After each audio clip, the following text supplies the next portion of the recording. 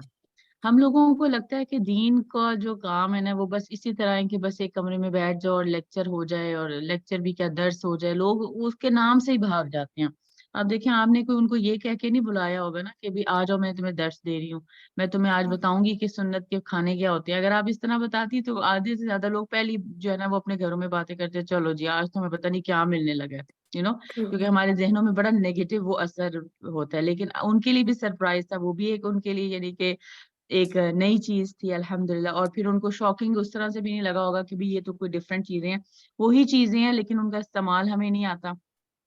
اور پھر ان کو باتیں کرنا اور سنت کے بارے میں بتانا, لائک یہ ہمارا کام ہے کہ ہم نے دین کو خوبصورت طریقے سے آگے پیش کرنا ہے, حکمت کے ساتھ, محبت کے ساتھ. اور ان کو یہ نہ لگے کسی کو کہ بھی پتہ نہیں کیا چیز ہے نا, بالکل نارمل لگنا چاہیے, کیونکہ ہمارا دین نارمل ہی ہے, فطرت ہے بالکل. تو ایک یعنی کہ ان یوزل سی چیز نہیں لگنی چاہیے. اور پھر ہمارا کام کتنا ہے کہ پیغام پہنچانا ہے, ٹھیک ہے, خوبصورتی کے ساتھ, حکمت کے ساتھ, اچھے انداز کے ساتھ. اس کے بعد دیکھیں پھر جس کے اندر خیر ہوگی نا وہ پھوٹے گی انشاءاللہ تعالیٰ, اللہ سبحانہ تعالیٰ اس کے لیے راستے بھی نکال دے گا. لیکن ہمارا کام یا آپ کا کام جو ہے نا وہ اتنا تھا کہ آپ نے ان کو بتانا تھا کہ جو آپ نے سیکھا اور آپ نے خود بھی عمل کیا. اب باقی جس کے اندر خیر ہوگی وہ پھر اس کے اندر مزید وہ ہو جائے گا. ہمارا کام کسی کو بھی کنونس کرنا یعنی نہیں ہے کہ بس اب یہ کر کے ہی چھوڑو. اب ہر جو ہے نا کوئی نبیذ ہی پینے لگ جائے صبح صبح اٹھ کے, خبردار کس نے کچھ کیا. تو ہمارا کام یہ ہے کہ ہم بتا دیں لوگوں کو نا, لوگوں کو اویئرنیس آ جائے کہ بھی یہ بھی چیز ہے. اور یہ کوئی, کیونکہ ہم دیکھیں جب نام سنتے ہیں نبی تو ہم کہتے ہیں پتہ نہیں کیا چیز ہوگی, پتہ نہیں ٹیسٹ کیسا ہوگا. وہ تو پھر جب بناتی ہیں اور پھر پیتی ہیں تو پھر ہمیں اندازہ ہوتا ہے کہ یہ کتنے مزے کا ہے نا. کیونکہ کسی نے مجھے بھیجا تھا بعد میں بھی, آپ لوگوں میں سے ایک نے, کہ مجھے بڑا اچھا لگا پینا نا اس کو. تو آپ دیکھیں کتنی چیزیں ہم لوگوں کو بس وہ ایک خوف سا بیٹھا ہوتا ہے کہ پتہ نہیں کیا ہوگا نا, پتہ نہیں ہم پی سکتے ہیں کہ نہیں پی سکتے. تو جب پیا تو پھر اچھا بھی لگا. اور انشاءاللہ امید ہے کہ یہ ہماری زندگیوں کا حصہ بھی رہے گا جب تک ہم ہیں, اور آگے بھی جو ہے وہ بچوں میں بھی منتقل ہوگا. کیونکہ اگر ہمارے لیے اتنی ان یوزل سی چیزیں ہیں, حالانکہ ہم دیکھیں ہم پاکستان سے آئے ہیں اور کتنا ہمارا ماحول ڈفرینٹ تھا, پھر بھی ہمیں یہ چیزیں نہیں پتہ تھی. تو جو بچے یہاں پر رہتے ہیں جو بالکل اس ماحول سے یعنی کہ متضاد ماحول میں رہتے ہیں, ان کے لیے تو اور بھی زیادہ یہ ایک یونیک سی چیز ہوگی نا. تو اپنے بچوں میں بھی یہ چیزیں ٹرانسفر کرنا بڑا ضروری ہے. اللہ سبحانہ تعالیٰ قبول کرے آپ سے آپ کی تمام کوششیں, اور اللہ تعالیٰ برکت دے اور آپ کے لیے صدقہ جاریہ بنائے. اللہ سبحانہ تعالیٰ ان کے دلوں میں بھی اس چیز کو, اس کی محبت بھر دے. اور وہ جو بچے تھے اسپیشلی, بڑی عمر میں آ کے تو بڑوں کی ذرا چینج کرنا مشکل ہوتا ہے, لیکن بچوں کے اندر اگر وہ بیج ڈل جائے نا تو پھر کہیں نہ کہیں جا کے وہ ضرور پھوٹ پڑتا ہے. تو اللہ سبحانہ تعالیٰ آپ کے لیے ان آنے والے بچوں کو بھی صدقہ جاریہ بنائے, آمین. انشاءاللہ. ایک چیز اور میں ایڈ کروں گی سسٹر فاطمہ, کہ اس سے نا مجھے ایک اور فائدہ بھی یہ لگا کہ سمجھے ہم نے لیٹ لنچ تھوڑا رکھا تھا, 3 o'clock سب نے آنا تھا, تو مغرب تک لنچ بھی ہو گیا تھا, میٹھا بھی ہو گیا تھا, سب کچھ. تو مغرب کی نماز پڑھ کے نا اس وقت یہ چیزیں کہنا آسان ہو رہا تھا کہ ایک میری فرینڈ نے خود ہی کہا کہ ہم لوگ ایسا کریں کہ کچھ تھوڑا تھوڑا پڑھ لیں. اور میرے پاس جتنی بھی سمجھے وہ چھوٹی اور جیسے ہوتا ہے نا جیسے بہت ساری صورتیں ہوتی ہیں اس طرح کی بکس جتنی تھی میں نے سب رکھ دی وہاں پر اور تسبیحات رکھ دی, سب ہو گیا. تو وہ چھوٹے بچے وہ آٹومیٹکلی شاید ماحول ایسا بن گیا تھا کہ لائک جس کے ہاتھ میں جو آیا تھا, کسی نے سورہ یاسین اٹھا لی, کسی نے سورہ ملک پڑھنے لگے, کوئی بچے جو ہیں وہ الحمدللہ سبحان اللہ پڑھ رہے ہیں. تو every one was doing some thing for next half an hour after مغرب. تو وہ اس وقت شاید نا, حالانکہ نارملی اس طرح کی دعوتوں میں یہ سب نہیں ہوتا, آپ کو پتہ ہے کہ کھانے کے بعد نارملی ادھر ادھر کی باتیں ہو رہی ہوتی ہیں, لیکن مجھے جو سب سے ڈفرینٹ چیز لگی کہ اللہ تعالیٰ نے شاید اس میں نا سب کے دلوں میں ایک الحمدللہ وہ ڈال دیا. کیا تھا, نرمی ہوگی نا. سب دیکھیں الحمدللہ سب کے دل نرم ہوئے ہوئے تھے, کیونکہ وہ کہتے ہیں نا صحیح موقع پہ چوٹ لگاتے ہیں نا تو پھر اثر کرتی ہے. تو اسی طرح اگر ہم صحیح موقع پہ دعویٰ کریں گے اور اچھے طریقے سے کریں گے تو پھر ایسا ہوئیں, کیونکہ ہم دیکھیں ہم سب مسلمان ہیں, ہم سب کو اللہ رسول کا پتہ ہے, لیکن بس مسئلہ کیا ہے کہ ہم لوگوں کو وہ ماحول نہیں ملتا. تو جیسے ہی ہمیں ماحول ملتا ہے نا تو دیکھیں ہمارے اندر سے وہ چیز نکلتی ہے, کیونکہ ہم سب لوگ ڈیسپریٹ ہیں. اسپیشلی آج کل کے ماحول میں آپ دیکھیں ڈپریشن اور یہ جو ہم پڑھ بھی رہے ہیں, ہر کوئی پریشان ہے اندر سے نا.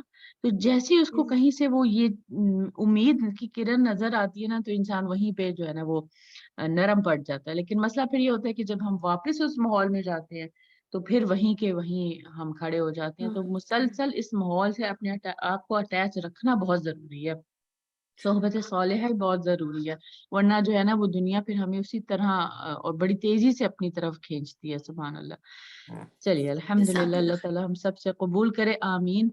انشاءاللہ سٹارٹ کرتے ہیں اپنا لیسن. آخری پارٹ ہے ہمارا ذہنی صحت کے اوپر, جو ہم بات کرتے ہیں ڈپریشن کی علامات اور علاج. اس کے بعد پھر انشاءاللہ ہم دیکھیں گے کہ جو بیماری ہے وہ بھی خیر کا باعث ہے انشاءاللہ تعالیٰ. چلیے جی, ایز یوزول اسمائلی فیس دے دیں مجھے. سب اس سننا پہ بھی عمل کر لیں کہ سب ایک دوسرے کے لیے جو ہے نا وہ مسکرا دیں. تو میں انشاءاللہ تعالیٰ سٹارٹ کرتی ہوں استاذہ کے ساتھ. بسم اللہ.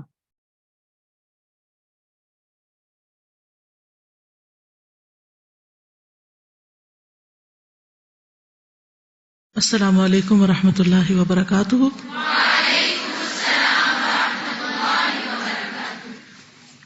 نحمده ونصلي على رسوله الكريم. اما بعد فاعوذ باللہ من الشیطان الرجیم.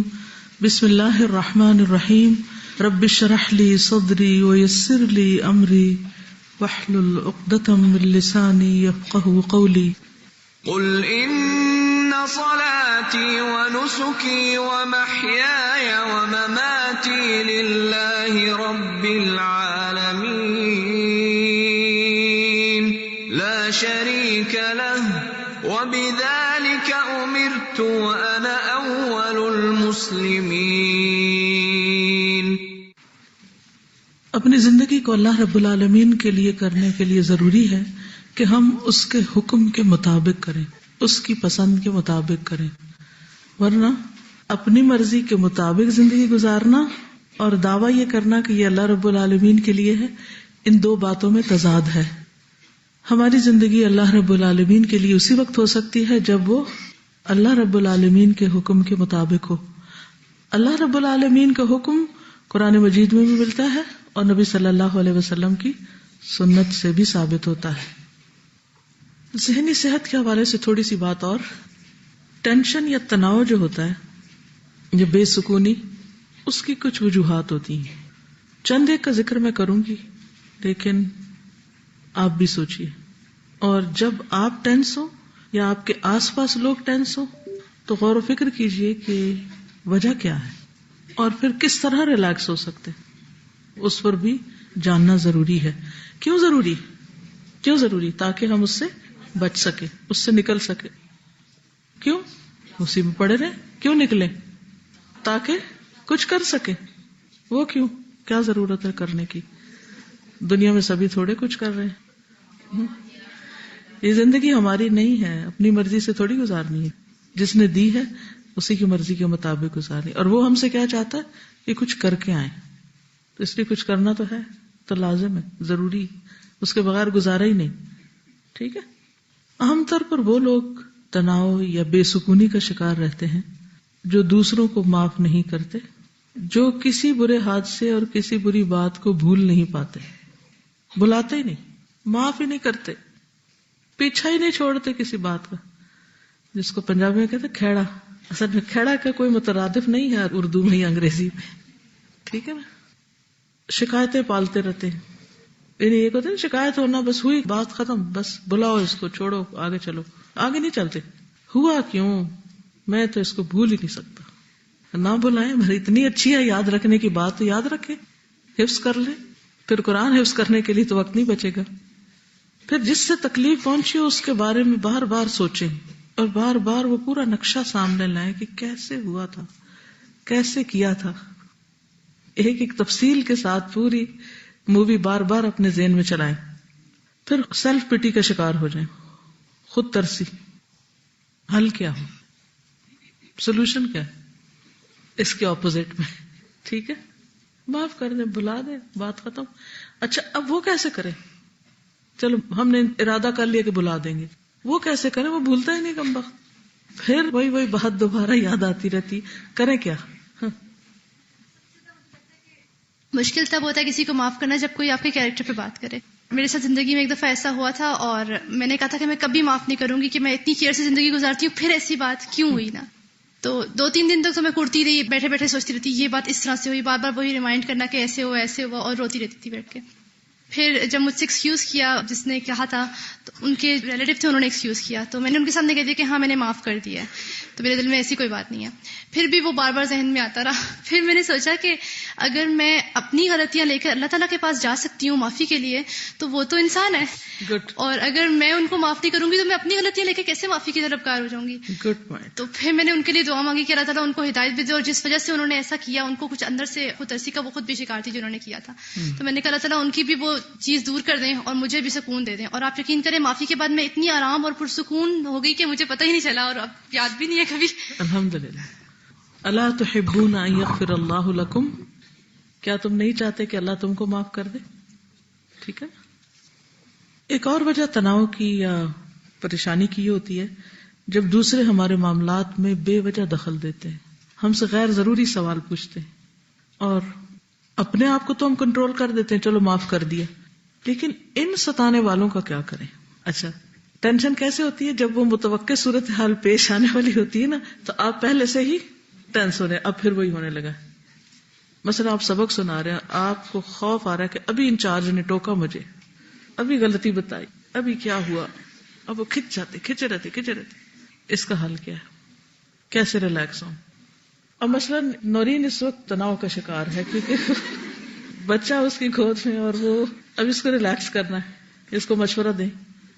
وہ ایک خوف ہوتا ہے نا، ہائے لوگ کیا کہیں گے، ہائے یہ ابھی شور مچا دے گا، ہائے میرا سبق چلا جائے گا. جیسے ہم قرآن بھی پڑھنا شروع کرتے ہیں تو پھر ہم گھر میں چاہتے ہیں کہ کوئی کچھ نہ کہ ہم ذرا آرام سے اپنا سبق یاد، اتنے میں تو بچہ آ جائے گا، کوئی کچھ کرے گا، کوئی کچھ کرے گا، اور ہم ٹینشن کھچاؤ کے مسلسل شکار. نہ سبق یاد ہوگا نہ اس کو توجہ، کچھ بھی نہیں. زندگی جہنم، انجوائے نہیں کرتے. پھر ہر ایک سے بس ایک خوف کا شکار ہو جاتے ہیں. کیا کرنا ہے؟ کیسے ہو سکتے ہیں؟ کیا نسخہ ہے؟ یہ طریقہ کہ انسان اپنے آپ کو خود اینالائز کرے اور کہے کہ میں کیوں ٹینس ہو رہی ہوں نا، اس کا زیادہ سے زیادہ کیا نتیجہ نکلے گا، کیا ہو جائے گا، اور پھر اس پر دیکھیے کہ اپنے آپ پہ کانفیڈینس ہونا چاہیے کہ میں جو بھی کر رہی ہوں اس وقت، یعنی جو بھی مجھے حالات پیش آ رہے تو اللہ کی خاطر میں صبر کر کے رہوں اور اللہ کے لیے میں زندگی گزار رہی ہوں. میں دوسروں کے سامنے اچھا بننے کے لیے یا ان کو دکھانے کے لیے تو نہیں گزار رہی، تو پھر ٹھیک ہو جائے. یہ جو بےزتی کا خوف ہے نا، وہ نکال دیجئے، کیونکہ عزت تو اللہ کے ہاتھ میں ہے اور ہم ہیومن بینگز ہیں. سارے تناؤ کی وجہ یہ ہوتی ہے کہ ہم اپنا امپریشن خراب ہونے نہیں دینا چاہتے، کبھی اپنی وجہ سے، کبھی بچوں کی وجہ سے. کیا کہیں گے ان کے بچے اتنے بدتمیز ہیں، بھی اگر آپ کو اتنا خوف ہے تو تمیز سکھائیں ان کو. اب یہاں تو پریشان ہونے کا فائدہ نہیں، ٹھیک ہے نا. اور آپ کہیں گے نہیں ہم سکھا رہے ہیں، بالکل، تو بھی وہ ایسا کریں گے، آپ کے سکھانے کے باوجود کریں گے. کیوں؟ کیونکہ وہ بچے ہیں. تو آپ کو یہ یقین ہونا چاہیے کہ باقی سب کو پتا ہے کہ یہ بچے ہیں اور بچے ایسے کرتے ہیں، اور اگر کوئی نہیں سمجھتا تو اس کی مرضی، مجھے نہیں ٹینس ہونا. دوسرا یہ ہے تھوڑی سی توجہ دے دیجیے اس بچے کو.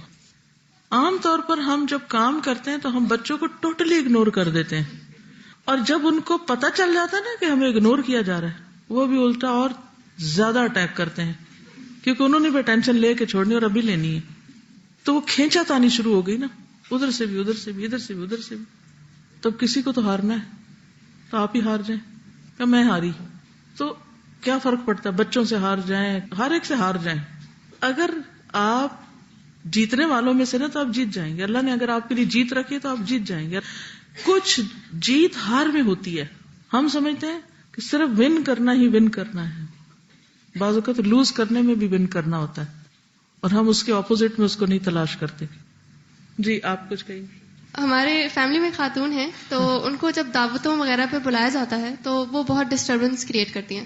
ہوتا یوں ہے کہ جو گھر والے ہوتے ہیں انہوں نے برتن کھانا ہر چیز کے نا ایک سیکوینس رکھا ہوتا ہے، اب یہ جانا اب یہ جانا ہے، تو وہ ہر سیکوینس میں جو ہے نا مطلب خلل ڈالتی ہیں. اور ہوا یوں کہ ایک دفعہ ہمارے گھر میں دعوت تھی تو کچن میں ہمارے گھر میں سے کوئی نہیں تھا. جب ہم واپس آئے تو نقشہ الٹا ہوا تھا، چیزیں آگے پیچھے تھی.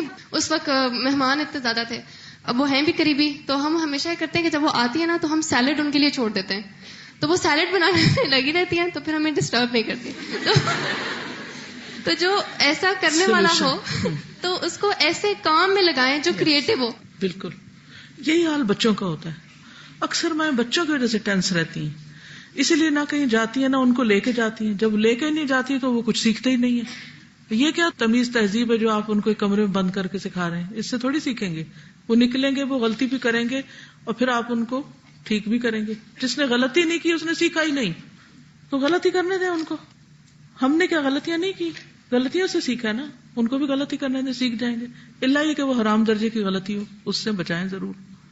لیکن ورنہ چھوٹی موٹی باتیں، کوئی چیز توڑ دی، کچھ بکھیر دی، کچھ آگے کر دے، کچھ ایک دو کر لیں اچھی طرح، تو آپ دیکھیں گے کہ کچھ چیزیں ایسی ہوتی ہیں بچے بار بار ان کی طرف جاتے ہیں اور مائیں بار بار ادھر سے روک رہی ہوتی ہیں.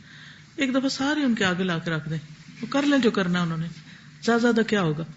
بچوں کے ساتھ میں نے پڑھا بھی ہے، پڑھایا بھی ہے، پی ایچ ڈی کے دوران بھی، بعد میں بھی. اب ہوتا یہ تھا کہ جیسے میں کتاب لے کے بیٹھے، بچہ کہتا ہے یہی لینی، تو اس سے ملتی جلتی اس کو لا دیں. جو پین آپ یوز کر رہے ہیں اسے کہتے ہیں یہی پین لینا، اس سے ملتا جلتا لا کے رکھ لیں اس کے لیے بھی. آپ لکھ رہے ہو تو میں نے بھی اسی پہ لکھنا، تو لکھنے دیں، کیا کر لیں گے اس کو، کیا ہو جائے گا. اللہ یہ کہ وہ آپ نے کوئی پریزنٹ کرنی ہے کہیں کوئی چیز، ادروائز چھوٹی موٹی چیز اگر خراب بھی ہو گئی کیا ہوا. اصل میں نا ہم نے کچھ کرائٹیریا بنائے ہوئے کہ یہ چیزیں ایسی ہونی چاہیے، اس سے کم نہیں آنی چاہیے، نیچے نہیں ہونا چاہیے. بعض مائیں میں نے دیکھا ایسی ظالم بچوں کو کھانا نہیں کھلاتی کہ انہوں نے کپڑے چینج کر لیے کہ خراب کر دیں گے، ان کو بھوکا رکھتی ہیں. تو اس قسم کی چیزیں جو ہیں وہ تو غیر فطری ہیں. بی نیچرل، جتنے آپ نیچرل رہیں گے، be your own self not somebody else، جو بھی ہیں وہی رہیں گے، اس میں آپ ترقی کریں، بہتری کریں، تو آپ کو کوئی ٹینشن نہیں ہوگی، پھر تناؤ نہیں ہوگا، کھچاؤ نہیں ہوگا. آپ ٹینشن کی وجوہات بتائیں تو میں سوچ رہی تھی کہ actually we don't accept the reality and we don't want to face it. جو اصل بات ہوتی ہے نا ہم اس کو فیس کرنا ہی نہیں چاہتے ہیں، اور پھر اس کی وجہ سے ہم وی ڈونٹ بی نیچرل اور ہم پریٹینڈ کرتے ہیں، اور جتنا پریٹینڈ کرتے ہیں اتنی ٹینشن بڑھتی جاتی ہے. بالکل. اور دوسری چیز جو میری ایک آنٹی تھی، ان کے والد صاحب نے مجھے سکھائی کہ ان کو یہ مسئلہ تھا کہ وہ ماشاءاللہ سے اب تو ایک ایمبیسی میں جاب کرتی ہیں، پہلے ان کے اندر ہمت ہی نہیں ہوتی تھی بولنے کی، کسی کو فیس کرنے کی، یہاں تک اپنے کلاس فیلوز کے سامنے بھی. تو انہوں نے ان کو ایک ٹپ دی کہ جسٹ تھنک اباؤٹ اٹ کہ یہ سب تمہارے جیسے ہیں، یہ سب وہی کام کرتے ہیں جو تم کرتی ہو، تو پھر فرق کیا رہ گیا. اور اس چیز نے ان کو اتنا چینج کیا، اور انہوں نے بڑی چھوٹی چھوٹی ایگزامپلس دی، اور ان ایگزامپلس میں سے یہ تھی کہ کھاتے ہیں، پیتے ہیں، سوتے ہیں، تھنک اباؤٹ دیم کہ ایک جیسے ہیں، تو پھر ان کے سامنے ڈرنے کی کوئی وجہ بنتی نہیں. بالکل. السلام علیکم. استاذہ میرے ساتھ بالکل ایگزیکٹلی یہی ہوتا تھا کہ بہت پرفیکٹ قسم کی چیز چاہیے ہوتی تھی، اور یہ کہ چھوٹے جو ہیں بڑی تمیز سے بات کریں، وہ بھی بڑا بادر کرتی تھی یہ بات اور سب کچھ. اور یہ کہ ایک دفعہ میرے ہسبینڈ کی نانی جان ہے بلٹی صوفی، ان سے جو ہے وہ میں نے سوال کیا یہ کہ نان جان سب سے زیادہ جو مجھے تکلیف ہوتی ہے نا جب میرے سے چھوٹے جو عمر کے لوگ ہیں وہ میری بے عزتی بہت زیادہ کرتے ہیں، تو کیا کروں. تو انہوں نے صرف یہ کہا کہ بیٹے والعزت للہ جمیعا، تو صرف اتنا ہی انہوں نے کہا اور وہ چیز اسٹک کر گئی. اور اس کے بعد الحمدللہ بہت بہت فرق پڑا کہ جو بے عزتی کر رہے ہوتے تھے رشتوں میں بھی، جو چھوٹے اور بہت ہی زیادہ ایسی چیز ہو رہی ہوتی تھی سب کے سامنے، تو ان سے ہنسی مذاق، اور اس سے ایک تو ان کا ایٹیٹیوڈ بہت زیادہ چینج ہوا ان لوگوں کا بھی. پھر چھوٹے بچے جو ہیں آپ کو میں نے دیکھا تھا جب آپ تفسیر کراتی تھی ہمارے کورس میں آپ نے کرائی تو تبھی شام چھوٹا سا, اور جو اس کے ساتھ آپ نے رویہ رکھا اس سے میں نے بہت لرن کیا.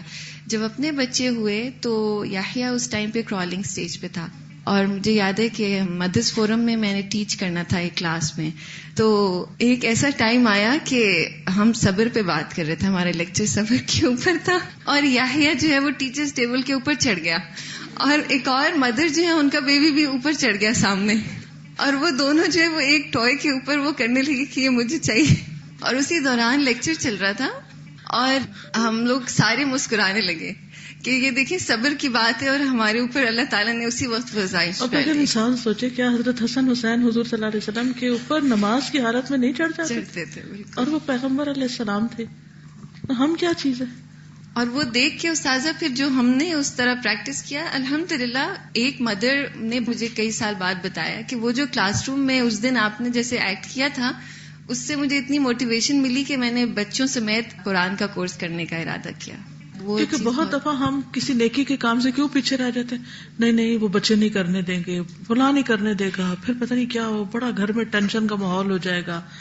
یہ جتنے بھی خوف ہمارے راستے کی رکاوٹ ہے, پروڈکٹیوٹی میں, ہماری ترقی میں, آگے بڑھنے میں, ان سب کو ہٹانا ہوگا, تب آپ واقعی کچھ کر سکیں گے, کیونکہ یہ آپ کے راستے کی رکاوٹیں ہیں. آپ کچھ لوگ غلطی بھی کرتے ہیں, they gave pen to you and these things which are like so big, جس طرح انہوں نے بات کی کہ کریکٹر پہ کئی دفعہ بات ہو جاتی ہے, ڈفرینٹ بڑی بڑی باتیں, اور انہوں نے تو خیر آ کے معافی مانگ لی, بہت اچھا کیا, ختم ہوئی بات. لیکن لوگ معافی بھی نہیں مانگتے اور اس کو پھیلاتے ہیں اور اس طرح کی چیزیں.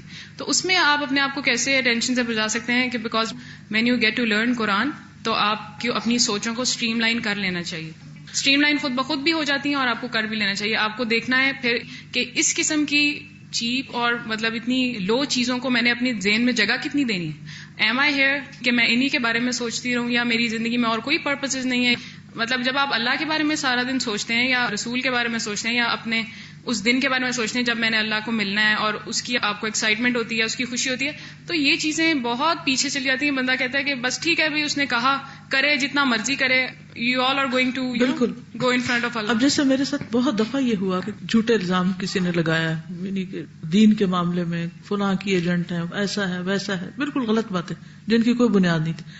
تو میں نے سوچا کہ ایک تو یہ ہے کہ میں ان کے خلاف دلائل جمع کروں اور پیش کروں, یا کسی کورٹ میں جاؤں اور ان کو سو کروں. یہاں تو ذرا مشکل ہوتا ہے, کینیڈا میں آسان ہوتا ہے یہ سب. کسی نے بھی آپ کے خلاف کچھ کہا تو آپ جا کے حتیٰ عزت کا مقدمہ کر سکتے ہیں. ایک دفعہ غصہ بھی آیا مجھے, اور میں نے سوچ لیا کہ میں اب ذرا مزہ چکھاتی ہوں.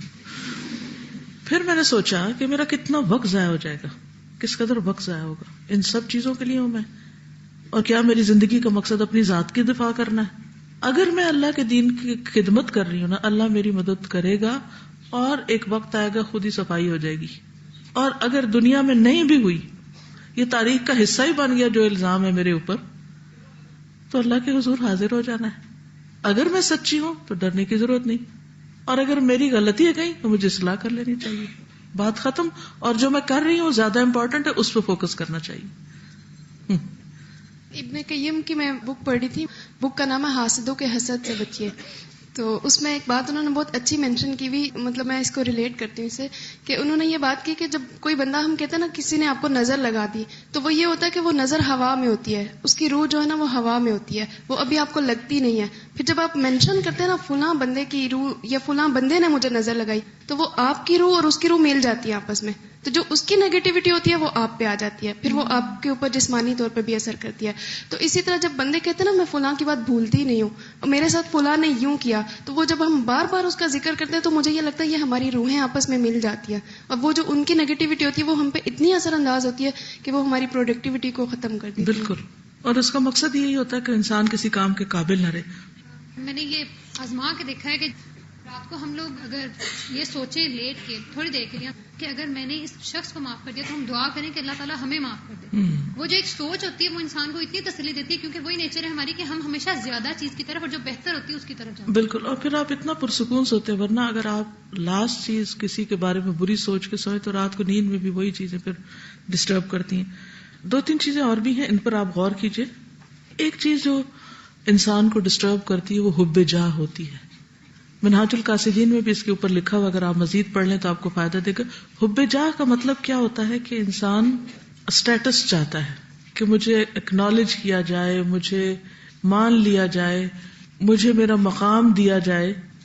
اور جب وہ دیکھتا ہے کہ وہ نہیں مل رہا تو پھر انسان کہیں بھی چین نہیں پاتا. اس کا حل بھی کیا ہے کہ اگر آپ کوئی بھی کام اللہ کے لیے کر رہے ہیں اور ریاکاری سے بچنے کا آپ کے اندر واقعی سچا جذبہ آ گیا تو یہ چیزیں بھی میٹر نہیں کرتی. پھر بلیمنگ ایٹیٹیوڈ، اپنی ناکامیوں کا الزام دوسروں پہ ڈالنا، اپنی ہر غلطی کا موجب دوسرے کو قرار دینا، اس سے بھی انسان کبھی کچھ کرنے کے قابل نہیں ہوتا. میں یہ اس لیے کر رہا ہوں کیونکہ فلاں نے میرے ساتھ ایسا کیا تھا، ایسا ہوا تھا، ویسا ہوا تھا، یا میں اس لیے فیل ہوں، یا میرے نمبر کم. عموماً آپ دیکھیں کہ جب کسی کو ذرا سا بھی کسی بات پہ توجہ دلائی جائے تو فوراً ڈیفینسو ہو جاتا ہے، اور وہ اپنی غلطی ماننے کے بجائے، ایکسپٹ کرنے کے بجائے، اس کو ریکٹیفائی کرنے کے بجائے کہتا ہے وہ اس کی وجہ سے ہوا تھا، اصل میں ٹائم بہت کم تھا، اصل میں یہ تھا، اصل میں وہ تھا، یعنی اصل میں میری غلطی کچھ بھی نہیں ہے، میں تو بڑا ہوں ہی ہوں، اصل میں مسائل کچھ اور تھے. تو وہ جو اصل ہے نا اس کو باہر ہٹا دیجئے اور لا الہ الا انت سبحانک انی کنت من الظالمین کہیے تو مسائل حل ہو جائیں گے انشاءاللہ. پھر اسی طرح بے صبرا پن، اس سے بھی بڑے مسائل اٹھتے ہیں. پھر خواہشات پرستی، جب خواہش پوری نہیں ہوتی تو ٹینس ہو جاتے ہیں، پھر پریشانی کا شکار ہو جاتے ہیں. مثلاً کوئی کام کیا اور آپ چاہتے تھے تعریف ملے گی، وہ ملی کوئی نہ، تو اس کے بعد ٹینشن کا شکار، یہ لگتا ہے کچھ گڑبڑ ہو گئی ہے، میں نے تو اتنا اچھا کمنٹ دیا تھا، ٹیچر نے شاباش ہی نہیں کہا، لگتا ہے میں نے کوئی غلطی کر دی تھی، لگتا ہے کوئی بات اس میں ایسی ہو گئی، پتہ نہیں کیا تھا، ہائے ہائے. اچھا، پھر اسی طرح یہ ہے کہ کاموں کو التوا میں ڈالتے رہنا اور وقت پہ نہ کرنا، پھر وہ کٹھا کام جمع ہو جانا، اسائنمنٹ بالکل آخری وقت پہ کرنا، تو ٹینشن نہیں ہوگی تو پھر کیا ہوگا، ٹھیک ہے نا، تو اس سے بچنا چاہیے. باقی آپ خود سوچ لیجئے اور کون سی وجوہات ہیں جو آپ کو ٹینس رکھتی ہیں. یہ میں نے صرف پریکٹس کرائی ہے چند ایک کی. کہیں بھی ٹینس ہو، وجہ سوچ لیں، حل سوچ لیں. بعضوں کا ٹریفک بلاک ہو جاتی ہے تو ہم ٹینس ہو جاتے ہیں، بھائی ہمارا کیا قصور اس میں، اگر روڈ پہ ایکسیڈنٹ ہو گیا تو ہم نے تو نہیں کیا. اگر اللہ کو نہیں سنوانا، مثلا مجھے لیکچر جیسے دینے جانا ہوتا ہے نا، تو شروع میں یہ ہوتا تھا کہ لیٹ ہو گئی تو ٹائم جلدی، تو یہ ہو گیا، تو میں سوچتی تھی کہ اگر میری غلطی ہے تو آئندہ مجھے ٹائم پر نکلنا چاہیے، اور اگر میری غلطی نہیں ہے تو آرام سے بیٹھنا چاہیے. ٹھیک ہے، اجازت چاہیے. الحمدللہ ہمارا ایک ٹاپک مکمل ہو گیا. تو ٹاپک کیونکہ آگے چینج ہو رہا ہے تو ہم ایک چھوٹی سی بات ہے انشاءاللہ آپ لوگوں کے ساتھ کرتے چلو. ایک چیز میں نے بہت اپنی آبزرویشن میں میرے آئی ہے، وہ یہ کہ ہمارا نا رویہ بچوں کے معاملے میں نا بہت ہی کم ہے. سبحان اللہ. جب تک ہمارے بچے چھوٹے ہوتے ہیں، ہم پھر بھی تھوڑے سے یعنی کہ برداشت ہمارے اندر ہوتی ہے، یا ہمیں عادت ہوتی ہے بچوں کی، جو ہماری عمر بڑھتی جاتی ہے یا بچے انڈیپینڈنٹ ہونا شروع ہو جاتے ہیں، تو ہماری عادتیں اس طرح سے نہیں رہتی، ہمارے اندر صبر کا وہ پیمانہ نہیں رہتا. عمومی طور پہ کلاسز میں بھی اور مساجد میں بھی یہ چیز بڑی دیکھنے میں آئی ہے کہ بچوں والی ماؤں کو نا بڑا ہی ٹارچر دیکھنے کو ملتا ہے. سبحان اللہ. اور اتنا ان کے لیے ماحول کو سٹریسفل بنا دیا جاتا ہے جو بڑا ہی تکلیف دہ ہوتا ہے. بچہ اگر رو رہا ہوتا ہے تو سارے مڑ کے اس کو دیکھنا شروع ہو جاتے ہیں، یا کچھ کو کوئی ایک آدھ بیچ میں بولنا بھی شروع ہو جاتا ہے، یا ہمارے چہرے کے ایکسپریشنز بدلنا شروع ہو جاتے ہیں، یا ہمارے منہ سے وہ اس طرح کی آوازیں نکلتی ہیں، یا اللہ اکبر، استغفر اللہ، سبحان اللہ. یعنی اس طرح سے ہم لوگ یوں نہیں، اس لیے نہیں کہہ رہے ہوتے کہ ہم لوگ واقعی اللہ تعالیٰ سے استغفار کریں یا تسبیح کریں، وہ ہم ان کو بتانے کے لیے کر رہے ہوتے ہیں کہ تمہاری آوازوں سے ہم بہت ڈسٹرب ہو رہے ہیں نا. تو وہ یعنی کہ ہم کس کے ساتھ کس کو دھوکہ دے رہے ہیں نا، ہم اللہ کو دھوکہ دے رہے ہیں. اللہ کو تو پتہ ہے کہ ہماری نیت اس وقت تسبیح کرنے کی کیا ہے، یا ہم جو ایکسپریشنز بنا رہے ہیں وہ فرشتے اس کو بھی لکھ رہے ہیں، جو ہم آوازیں نکال رہے ہیں یہ چچ چچ کر کے یا کچھ بھی اس طرح کی، تو وہ سب لکھی جا رہی ہے نا. تو آپ یوں سوچا کریں کہ دیکھیں یہ بچے آج یعنی کہ ایک تو وہ ماں تکلیف میں ہے، پریشانی میں ہے بچے کی وجہ سے آلریڈی، اوپر سے ہمارے اگر رویے اس طرح کے سخت ہو جائیں گے تو وہ کتنی اور زیادہ تکلیف میں آ جائے گی نا. آپ اس کو بھی چھوڑیں. آپ یوں سوچیں کہ اگر آج یہ بچہ، بے شک اس کا بچہ میرا بچہ نہیں ہے، ٹھیک ہے، لیکن میں اس ماں کے لیے اگر ماحول کو آسان بناتی ہوں اور کنوینئنٹ بناتی ہوں، اس کی مدد کرتی ہوں، تو اس بچے کی تربیت میں میرا حصہ ڈل جائے گا. کیوں؟ کیونکہ میں ماں کے لیے آسانی پیدا کروں گی تو ماں فریش ہوگی، ماں ریلیکس ہوگی، تو وہ بچے کو توجہ دے سکے گی، اس کے مسئلے حل کر سکے گی. تو کل کو بچہ اگر کوئی اچھا کام کرتا ہے، نیک کام کرتا ہے، مسجد میں آیا ہے، وہ کچھ نہ کچھ تو سیکھ کے جائے گا نا، کچھ نہ کچھ تو خیر اس کے اندر جائے گی نا. تو اگر اس دن کی خیر اس کے اندر باہر کبھی نکلتی ہے تو اس میں میرا حصہ نہیں ہوگا کیا؟ یعنی کہ ہماری کیلکولیشن تو بہت لمیٹڈ ہوتی ہے نا، ہم بھول بھی جاتے ہیں، لیکن اللہ سبحانہ تعالیٰ کی کیلکولیشن تو بڑی پرفیکٹ ہے، اور نہ اللہ سبحانہ تعالیٰ بھولتے ہیں. تو کوئی ذرا سا ذرہ بھی اگر ہم کسی اچھائی کا کریں گے نا تو وہ بھی ہمیں قیامت والے دن ملے گا. تو اس نیت سے بچے والی ماؤں کو کے لیے نا آسانیاں پیدا کیا کریں، وہ آگے بڑھ کے ان کو دیکھ لیں، ان کی مدد کر دیں، یا اگر کچھ نہیں کر سکتے نا تو اپنے رویوں سے اور اپنے ایکسپریشن سے، اپنی آوازوں سے، اپنی جیسچر سے اس کو یہ احساس مت دلائیں کہ میری وجہ سے یا اس کی وجہ سے مجھے بڑی تکلیف ہے. کبھی بھی ایسا نہ کریں. یہ بچے ہمارے بڑے قیمتی ہیں. ہم تو دیکھیں 30 35 40 50 سال کے ہو گئے آلریڈی، کتنا جی لیں گے؟ 10 سال 20 سال. اصل میں تو ہمارا اثاثہ جو ہے وہ یہ بچے ہیں.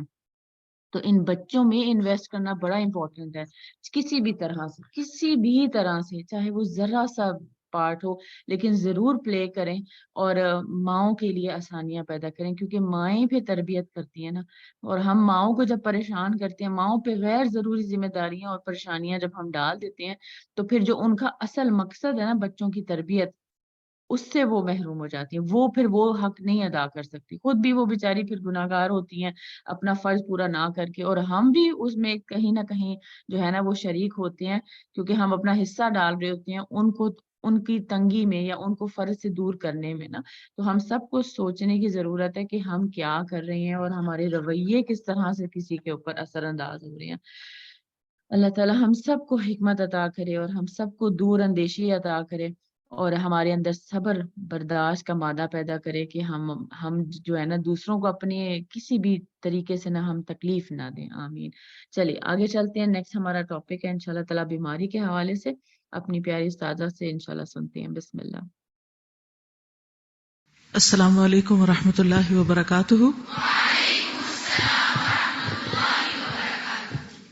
نحمده ونصلي على رسوله الكريم. اما بعد فاعوذ بالله من الشيطان الرجيم. بسم الله الرحمن الرحيم. رب اشرح لي صدري ويسر لي امري واحلل عقدة من لساني يفقهوا قولي. اللہ کے خاص فضل اور رحمت سے آج سے انشاءاللہ ہم پھر آغاز کرتے ہیں اپنے سبجیکٹ کا، میرا جینا میرا مرنا. اللہ کرے کہ خیر و عافیت سے تمام ہو. قل ان صلاتي ونسكي ومحياي ومماتي لله رب العالمين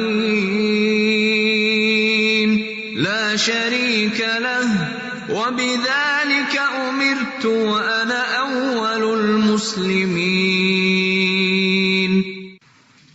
وانا اول المسلمین. مسلم کون ہوتا ہے؟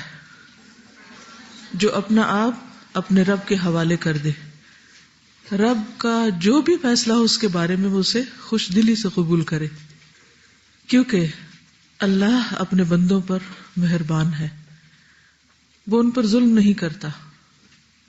چونکہ یہ زندگی ایک امتحان ہے، اس لیے اس میں اچھے برے دونوں طرح کے دن آتے رہتے ہیں، اور انسان کے اوپر مختلف طرح کے حالات گزرتے ہیں. انسان صحت اور بیماری کے بیچ میں رہتا ہے، کبھی بہت طاقتور اور ینگ انرجیٹک اور بہت وائبرنٹ محسوس کرتا ہے اپنے آپ کو، اور کبھی افسردہ، مرجھایا ہوا، تھکا ہوا، یا کسی درد اور تکلیف کے ساتھ. عام طور پر جب ہم اچھے حال میں ہوتے ہیں تو جب کوئی ہمارا حال پوچھتے تو ہم بہت خوش ہوتے ہیں، الحمدللہ کہتے ہیں اور سمجھتے ہیں کہ ہمیشہ ایسے ہی رہیں گے. لیکن پھر اچانک کوئی بیماری آ پکڑتی جس کا انسان کو اندازہ بھی نہیں ہوتا. آپ صبح اٹھتے ہیں اور اٹھ نہیں پاتے، آپ سر اٹھاتے اور آپ کے سر کو درد ہوتی، حالانکہ آپ اپنی اسی روٹین کے مطابق سوئے تھے. یہ سب کچھ کیوں ہے؟ یہ سب کچھ امتحان کے لیے ہے. ہم نے صحت کے بارے میں بہت کچھ پڑھا، آج سے ہم بیماری کے بارے میں کچھ پڑھیں گے، کیونکہ اللہ کا ہر فیصلہ انسان کے حق میں خیر اور بھلائی کا فیصلہ ہوتا ہے. چونکہ ہم مسلم ہیں اس لیے بیماری کی حالت میں بھی ہم اپنے رب سے راضی رہتے ہیں، اور بیماری انسان کے لیے خیر کا باعث ہوتی ہے. عام طور پر بیماری کا استقبال کیسے کیا جاتا ہے؟ ناشکری کے الفاظ بول کر، ہائے ہائے کر کے، اور ہر ایک کے ساتھ شکوہ کر کے. اور عام طور پر آپ دیکھیں گے، اپنا جائزہ لے کر ہم سب دیکھیں، اگر ہمیں تھوڑا سا بھی کچھ ہو رہا ہے نا، اگر ہمیں معمولی سی بھی کوئی تکلیف پہنچتی ہے تو ہم فرض سمجھتے ہیں کہ اس کا ذکر کسی سے ضرور کریں، ہے نا. آج میرے سر میں درد ہے، آج میری کمر میں درد ہے، آج مجھے بہت تھکاوٹ ہو رہی ہے، آج بوریت سی ہو رہی ہے، آج دل نہیں لگ رہا، آج پتہ نہیں کیا ہونے والا ہے. آج کچھ نہ کچھ ہمیں بولنا ہی ہوتا ہے. نعمتوں کا بھی ذکر کرتے ہیں، لیکن اس سے زیادہ ہم کس کا ذکر کرتے ہیں؟ تکلیفوں کا، بیماری کا، پریشانی کا. اور جب بیماری آتی ہے تو عام طور پر ساتھ ہی مایوسی بھی آ جاتی ہے. کیا سوچتے ہیں آپ؟ کیا خیال آتا ہے دن میں؟ کبھی ٹھیک نہیں ہوں گے، کیا پتہ مر ہی جائیں، پتہ نہیں کس نے لگا دی مجھے، کس سے لگ گئی، ایسا ہوا کیوں، وغیرہ وغیرہ. بہت ساری چیزیں. کم ہی یہ سوچتے ہیں کہ اللہ نے میرے حق میں کوئی بہتر فیصلہ کیا ہے. بعض اوقات معمولی سی تکلیف ہوتی ہے، آپ ڈاکٹر کے پاس جاتے ہیں، وہ آپ کو ایک اور ٹیسٹ لکھ کے دیتا ہے، اور وہ ٹیسٹ آپ کے لیے ایک بریکنگ نیوز کی طرح ہوتا ہے، ایک شاکنگ چیز ہوتی ہے، اور آپ ایک دم اس کے آگے سرنڈر کر جاتے ہیں. یہ کیا ہو گیا؟ اب تو پتہ نہیں کیا ہوگا، اب تو مرنے کے دن آ گئے، میرے ساتھ اچھا نہیں ہوا، میرے بچوں کا کیا ہوگا، شوہر کا کیا ہوگا، اس گھر کا کیا ہوگا، میرے کام کا کیا ہوگا، جاب کا کیا ہوگا، فلاں کا کیا ہوگا، فلاں کا کیا ہوگا. ٹھیک ہے، نیچرل ہے، بالکل انسان بہت سی چیزیں سوچتا ہے اور سوچنا چاہیے، اور یہ بیماری کے بغیر بھی سوچنا چاہیے، کیونکہ مرنا تو ہے ہم سب نے ایک دن. لیکن اس وقت ہم ایک منفی انداز میں سوچتے ہیں، جبکہ بیماری سے پہلے اگر ہم سوچیں تو مثبت انداز میں سوچیں گے، بہتر پلاننگ کر سکیں گے، کیونکہ ہمارے جانے کے بعد دنیا کا نظام پرفیکٹلی چلتا رہے گا، اس میں فرق نہیں آنا. یہ ہمیں یاد رکھنا چاہیے. ہم اپنے آپ کو انڈسپینسیبل نہ سمجھیں کہ سب کچھ ہماری وجہ سے ہی ہوتا ہے، لیکن ہم اپنا رول پلے کر رہے ہیں اور کرتے رہنا ہے انشاءاللہ. آزمائش کا آنا تو برحق آئے گی، اور یہ کوئی بہت بڑی بات نہیں، چاہے وہ بیماری کی شکل میں ہے یا کسی اور شکل میں. اہم بات کیا ہے کہ ہمارا ریئیکشن کیا ہے. ٹھیک ہے، مسائل تو سب کو پیش آتے ہیں. دنیا میں آپ ڈھونڈے سے بھی ایک ایسا شخص نہیں ڈھونڈ سکتے کہ جس کو کوئی مسئلہ نہ ہو. سروے کر لیجئے، 1000 لوگوں سے سوال کر لیجئے اور ان سے پوچھے کہ کیا آپ کی زندگی میں کوئی مسئلہ ہے، کوئی پریشانی، کوئی دکھ، کوئی تکلیف، کوئی غم، کوئی رنج، کوئی ناپسندیدہ چیز. ایک بھی ایسا شخص نہیں ملے گا جو اس سے خالی ہو، سب کے ساتھ ہے. لیکن ایسا کیوں لگتا ہے کہ کچھ لوگ انتہائی پریشان اور ڈپریسڈ نظر آتے ہیں، جبکہ کچھ لوگ مطمئن بھی نظر آتے ہیں، اور کچھ لوگ بہت ساری تکلیفوں کے باوجود خوش بھی نظر آتے ہیں. اور 3 طرح کے ریئیکشن، یا اس سے زیادہ بھی آپ گریڈنگ کر سکتے ہیں، لیکن عموماً کچھ لوگ انتہائی مایوس تکلیف آنے پر، کچھ لوگ اوکے اس کے ساتھ نبھانا ہے بس ٹھیک ہے، اور کچھ لوگ شکر گزار. اب اس میں افضل درجہ تو شکر گزار ہونے کا ہی ہے، لیکن وہ کیسے ہو؟ وہ صرف اس صورت میں ہو سکتے ہیں جب ہمیں پتا ہو کہ یہ ہمارے ساتھ ہو کیا رہا ہے. اللہ سبحانہ وتعالیٰ کا یہ کون سا قانون ہے جس کے مطابق ہمارے ساتھ یہ سب کچھ ہو رہا ہے، اور اس میں مجھے کس طرح ریئیکٹ کرنا ہے تاکہ میں اس پر وہ اجر کما سکوں، وہ رضا حاصل کر سکوں جس کے لیے اللہ نے یہ ٹیسٹ بھیجا ہے. تو اس کے لیے ہمیں پھر علم حاصل کرنے کی ضرورت ہے، جاننے کی ضرورت ہے. تو آج کا ٹاپک ہوگا کہ بیماری میں مومن کا رویہ. بیماری خیر کا باعث، بیماری خیر کا باعث. شاید پہلی دفعہ یہ آپ سن رہے ہیں، اور ہو سکتا ہے کہ کنٹراڈکٹ بھی کریں کہ یہ کیسے خیر. صحیح بخاری میں آتا ہے، رسول اللہ صلی اللہ علیہ وسلم نے فرمایا، من یرید اللہ بہ خیرا یصب منہ، اللہ تعالیٰ جس کے ساتھ بھلائی کا ارادہ کرتا ہے اس کو مصیبت میں مبتلا کر دیتا ہے. کوئی تکلیف سوچیے، کوئی مصیبت سوچیے، کوئی غم، کوئی رنج، اور اس کو کیا سمجھیے کہ اللہ نے یہ میرے لیے بھلائی کا ارادہ کیا ہے. اللہ تعالیٰ مجھے اس کے ذریعے کچھ سکھانا چاہتا ہے. اللہ تعالیٰ اس کے ذریعے میرے گناہ دھونا چاہتا ہے. اللہ تعالیٰ مجھے اس کے ذریعے اپنا قرب دینا چاہتا ہے. اور باقی احادیث سے بھی آپ سوچئے کہ کیا کیا فائدے ہیں بیماری کے. تو اس کا کیا مطلب بیماری مانگنا شروع کر دیں؟ عافیت ہی مانگیں. لیکن بہت دفعہ ایسا ہوتا ہے کہ عافیت مانگنے کے باوجود بیماری آ جاتی، تکلیف آ جاتی. تو پھر the most important factor is کہ ہاؤ ڈو وی ریئیکٹ، ہم کیا کرتے ہیں. رسول اللہ صلی اللہ علیہ وسلم نے فرمایا اللہ جب کسی بندے سے بھلائی کا ارادہ فرماتا ہے تو اس کے گناہوں کی سزا بریکٹ میں لکھ لیجئے کیونکہ حدیث کے الفاظ میں نہیں، تو اس کو دنیا میں دینے کی جلدی کرتا ہے، یعنی گناہوں کی سزا جلد دینا چاہتا ہے. اور اگر کسی کے ساتھ شر کا ارادہ کرتا ہے تو اس کے گناہوں کی سزا مؤخر کر دیتا ہے، ڈیلے کر دیتا ہے آخر تک، حتیٰ کہ قیامت کے دن اس کو پورا پورا بدلہ دے گا. یہ سنن ترمذی کی روایت ہے 2396، اس کا نمبر ہے، خود بھی چیک کر لیجئے. اللہ تعالیٰ کی مریض سے قربت یعنی بیماری اللہ سے قرب کا ذریعہ ہے. رسول اللہ صلی اللہ علیہ وسلم نے فرمایا اللہ عز و جل قیامت کے دن فرمائیں گے اے ابن آدم میں بیمار ہوا اور تو نے میری عیادت نہیں کی. وہ کہے گا اے میرے رب میں تیری عیادت کیسے کرتا حالانکہ تو رب العالمین ہے. اللہ تعالیٰ فرمائیں گے کیا تو نہیں جانتا کہ میرا فلاں بندہ بیمار تھا اور تو نے اس کی عیادت نہیں کی؟ کیا تو نہیں جانتا کہ اگر تو اس کی عیادت کرتا تو مجھے اس کے پاس پاتا؟ تو اس سے کیا پتہ چلتا ہے؟ اس حدیث کو عام طور پر ہم کہاں کوٹ کرتے ہیں، کس سینس میں؟ عیادت میں، اور یہ کہ جو عیادت کے لیے جائے اس کے لیے اجر ہے اور وہ اللہ کو وہاں پائے گا. تو صرف جانے والا پائے گا یا جو مسلسل بیمار ہے وہ بھی پائے گا؟ مجھے اس کے قریب پاتا. اور یہ ایک حقیقت ہے نا، جب انسان پہ کوئی تکلیف آتی ہے تو انسان اللہ سبحانہ وتعالیٰ کو اور زیادہ قریب پاتا ہے اور زیادہ پکارتا ہے. مومن کا یہ حال ہوتا ہے.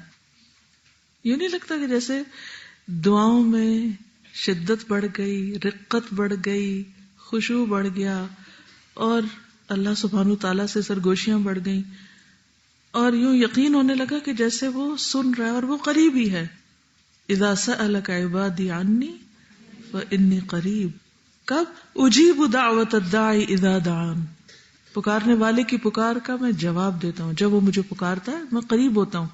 عام حالات میں ہم کم ہی پکارتے ہیں لیکن بیماری میں اور تکلیف میں زیادہ پکارتے ہیں، تو پھر وہ قریب ہوتا ہے. واقعی بیمار کو بھی اور عیادت کرنے والے کو بھی وہ قرب نصیب ہوتا ہے. پھر ہم دیکھتے ہیں کہ انبیاء علیہ السلام جو اللہ تعالیٰ کے مقرب ترین بندے تھے ان کو اللہ تعالیٰ نے عام بندوں کی نسبت زیادہ آزمایا. حضرت عائشہ فرماتی ہیں کہ ام معرور رسول اللہ صلی اللہ علیہ وسلم کے پاس آپ کے مرض الموت میں تشریف لائیں، اس حال میں کہ آپ کو بخار تھا. اس نے آپ کو چھوا تو کہا جتنا شدید بخار آپ کو ہے اتنا بخار تو میری نظر میں کسی کو بھی نہیں ہوا، یعنی اتنا سخت بخار تو میں نے کسی کو دیکھا ہی نہیں، محسوس ہی نہیں کیا. تو رسول اللہ صلی اللہ علیہ وسلم نے فرمایا جس طرح ہمیں اجر زیادہ ہوتا ہے اسی طرح ہماری آزمائشیں بھی زیادہ ہوتی ہیں. یہ سلسلہ صحیحہ کی حدیث ہے 2047. حضرت عائشہ فرماتی ہیں کہ میں نے رسول اللہ صلی اللہ علیہ وسلم سے زیادہ تکلیف کسی اور میں نہیں دیکھی، حالانکہ آپ اللہ کے محبوب تھے. تو اس سے کیا پتہ چلتا ہے کہ اللہ سبحانہ وتعالی جس بندے سے محبت کرتا ہے اس کو آزمائش میں مبتلا کرتا ہے، اور اگر وہ آزمائش بڑی ہو تو سمجھے کہ محبت اور بھی زیادہ ہے. ہمارا رویہ اس کے برعکس ہوتا ہے، ہماری سوچ اس سے مختلف ہوتی ہے. کیسے؟ میں ہی کیوں، میری کیا غلطی تھی؟ میری ایج فیلوز کو تو ایسی کوئی بیماری نہیں ہوئی، ان کے ساتھ تو یہ مسئلہ نہیں ہے، میرے ساتھ کیوں ہو گیا؟ اور میرے ساتھ بڑا ظلم ہوا ہے، نعوذ باللہ. اور لوگوں کا بھی رویہ بڑا عجیب ہوتا ہے، جب وہ کسی کو کسی دکھ میں، تکلیف، بیماری میں مبتلا دیکھتے ہیں تو کیا کہتے ہیں؟ ضرور اس نے کوئی گناہ کیا ہوگا. جی، ہم فوراً بدگمان ہونے لگتے ہیں کہ اللہ تعالیٰ کو مجھ سے پیار نہیں، اسی لیے تو مجھے مصیبت میں ڈالا ہے. ہاں ہم نے دعائیں کی، وظیفے کیے، کیا فائدہ ہوا اتنا ذکر کرنے کا، قرآن پڑھنے کا، اگر اینڈ میں اسی بیماری میں ہی مبتلا ہونا تھا. ہاں ہم مسلمان ہو کے اتنے مسئلوں کا شکار ہیں، اور جو مسلمان نہیں ہو تو ہٹے کٹے صحت مند بھاگتے دوڑتے پھر رہے ہیں. بس زندگی ختم ہو گئی اب تو. چلیے، صحیح بخاری کی روایت ہے، عبداللہ کہتے ہیں کہ میں رسول اللہ صلی اللہ علیہ وسلم کی خدمت میں حاضر ہوا. اس وقت آپ تیز بخار میں تھے. میں نے عرض کیا یا رسول اللہ، آپ کو تیز بخار ہے؟ آپ نے فرمایا ہاں، مجھے تم میں سے 2 آدمیوں کے برابر بخار ہے، 2 گنا. میں نے عرض کیا کہ یہ اس سبب سے کہ آپ کو اجر دوہرا ملے گا. آپ نے فرمایا یہی بات ہے. اب دیکھیں صحابہ کی بھی کیسی تربیت ہو چکی تھی. انہوں نے کہا کہ آپ کو زیادہ بخار ہے تو خود ہی نتیجہ نکالیے کہ اجر بھی تو زیادہ ہے آپ کا. تو اس سے کیا پتہ چلتا ہے کہ جس کی تکلیف بڑی ہے اس کا اجر بھی زیادہ ہے. اور بڑا ریوارڈ یا بڑا انعام پانے کے لیے عام طور پر آپ دیکھیں کہ لوگ کیسی کیسی محنت کرتے ہیں. مثلاً اگر حسن قرات کا مقابلہ ہو اور آپ فرسٹ آنا چاہیں اور آپ کا یہ ہم و غم ہو کہ مجھے نمبر 1 انعام ملنا چاہیے، تو پھر کیا آپ کی ایفرٹ اتنی ہی ہوگی یا مشقت یا تکلیف جتنی ایک ایوریج پرسن کی ہے؟ اور وہ کچھ نہ کر کے یہ امید رکھے کہ میں اول آ جاؤں گا. نہیں ہے نا. لوگ ٹاپ پہ پہنچنے کے لیے ہر طرح کی مشقتیں اٹھاتے ہیں. پھر انبیاء کے بعد نیک لوگوں کی آزمائش، جو جتنا نیک ہوتا ہے اتنی اس کی آزمائش ہوتی ہے. سعید ترغیب و ترہیب میں ہے، ابو سعید کہتے ہیں میں نے کہا اللہ کے رسول صلی اللہ علیہ وسلم، لوگوں میں آزمائش کے لحاظ سے سخت کون ہے؟ فرمایا انبیاء. میں نے عرض کیا پھر کون؟ آپ نے فرمایا علماء. میں نے عرض کیا پھر کون؟ آپ نے فرمایا نیک لوگ. ان میں سے کسی کو جوؤں سے آزمایا جاتا یہاں تک کہ وہ اسے قتل کر دیتی. یعنی بعض اوقات انسان کے جسم میں کوئی کیڑے پڑ سکتے ہیں. کسی کو فقر سے آزمایا جاتا یہاں تک کہ وہ چھوٹی سی قمیص کے سوا کچھ نہ پاتا. یعنی ہر ایک کی آزمائش کا رنگ مختلف ہوتا ہے. ہم صرف اسی چیز میں کمپیئر کرنے لگتے ہیں جو ہمیں ہوتی ہے اور ہم پہ ڈھونڈتے ہیں اور کس کو ہماری طرح، اور کسی کو بھی نہیں ہوتی وہ. چنانچہ وہ اسے ہی پہن لیتا ہے. یعنی بس ایک ہی کپڑا وہی پہنے جا رہا ہے بار بار. اور ان میں سے کچھ لوگ آزمائش پر بہت خوش ہوتے ہیں. یعنی ان علماء اور صالحین میں سے وہ خوش ہوتے ہیں بنسبت اس شخص کے جو کچھ دیے جانے پہ خوش ہوتا ہے. کچھ لوگوں کو صرف اس سے خوشی ہوتی ہے جب انہیں کچھ ملتا ہے، اور جب انہیں ملنا بند ہو جاتا ہے یا ملتا نہیں ہے، اس میں رکاوٹ آ جاتی ہے، تو پھر وہ غمگین ہو جاتے ہیں. پھر انہیں خوش ہونا نہیں آتا، پھر غم ان کے چہرے پہ چھا جاتا ہے. نہیں، اس وقت بھی مسکرا دیا کریں جب کوئی چوٹ لگے. چوٹ کھا کے، غم پا کے. اب بیماریوں کی قسمیں یاد کر لیجئے، جسمانی بیماریاں، روحانی بیماریاں، ذہنی بیماریاں، نفسیاتی وغیرہ وغیرہ، جتنی بھی قسمیں. یعنی اس سے مراد ضروری ہے کہ صرف کوئی جسمانی بیماری ہو. یہاں پر آپ دیکھیے کسی کو جوئیں پڑ گئی اور کسی کو کپڑے نہیں ملے، ہر ایک کا فرق. پھر اسی طرح مومن پہ ہمیشہ کوئی نہ کوئی آزمائش ضرور رہتی ہے. یہ بھی یاد رکھیے، کیونکہ بعض لوگ جب تھک جاتے ہیں وہ کہتے ہیں یا اللہ کب ختم ہوگی یہ اندھیری رات. ایک مشکل ختم نہیں ہوتی ایک اور آ جاتی، ایک ختم نہیں ہوتی ایک اور آ جاتی. یہ تو مومن کی شان ہے. تو ساری زندگی ٹیسٹ ہو رہا ہے، ساری زندگی وہ تپایا جا رہا ہے حتیٰ کہ خالص سونا بن کے نکلے. اتنی سی بھی کھوٹ اور ملاوٹ رہ گئی تو اس کو اگر مرنے سے پہلے دھو دیا گیا تو وہ خوش قسمتی ہے انسان کی. نبی صلی اللہ علیہ وسلم نے فرمایا، مسند احمد کی روایت ہے، مومن مرد اور عورت پر، عورت کا ذکر الگ ہے یہاں، جسمانی یا مالی یا اولاد کی طرف سے مستقل پریشانیاں آتی رہتی ہیں، یہاں تک کہ جب وہ اللہ سے ملتا ہے تو اس کا ایک گناہ بھی باقی نہیں ہوتا، صاف ستھرا ہو کے. تو دیکھیے وہ کتنی اچھی ملاقات ہوگی جو بالکل صاف ستھرے ہو کے اللہ سے. یعنی موت اللہ سے ملاقات کا ذریعہ بنتی ہے نا. تو جب کسی کی ملاقات کو جاتے ہیں تو صرف جسمانی طور پر ہی تو صفائی کافی نہیں نا، یعنی صرف نہانا دھونا ہی تو کافی نہیں. وہ تو نہلا دھلا کے کفن پہناتے، لیکن اندر کا صاف ہونا، گناہوں سے صاف ہونا، پاک ہونا، یہ بھی بڑا اہم ہے، اور وہ انسان کو بیماریاں اور تکلیفیں پاک کرتی ہیں. رسول اللہ صلی اللہ علیہ وسلم نے فرمایا، یہ بھی مسند احمد کی روایت ہے، مومن کی مثال کھیتی کی طرح ہے کہ ہوائیں چل کر اسے ہلاتی رہتی ہیں اور مومن پر ہمیشہ مصیبتیں آتی رہتی ہیں. ہوا چلتی ہے تو کوئی چھلتا ہے؟ آج ہوا چل رہی ہے نا، کوئی چھلتے جلتے نہیں دیکھا؟ کیا کیا ہل رہا تھا.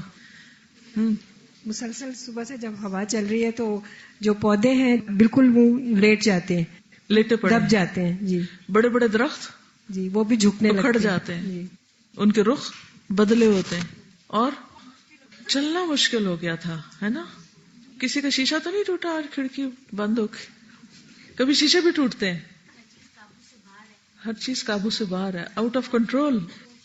اب اس مثال سے آپ سمجھیے کہ مومن کے اوپر اسی طرح آزمائشیں آتی رہتی جیسے ہوا چلتی ہے اور وہ ہر چیز کو ہلائے جلائے رکھتی ہے. یعنی وہ چین سے نہیں بیٹھ سکتا، ایک مسئلے سے نکلے گا دوسرے سے تیسرے میں وہ ہلتا ہی جلتا رہے گا. اس کی زندگی سٹیبل نہیں ہو سکتی.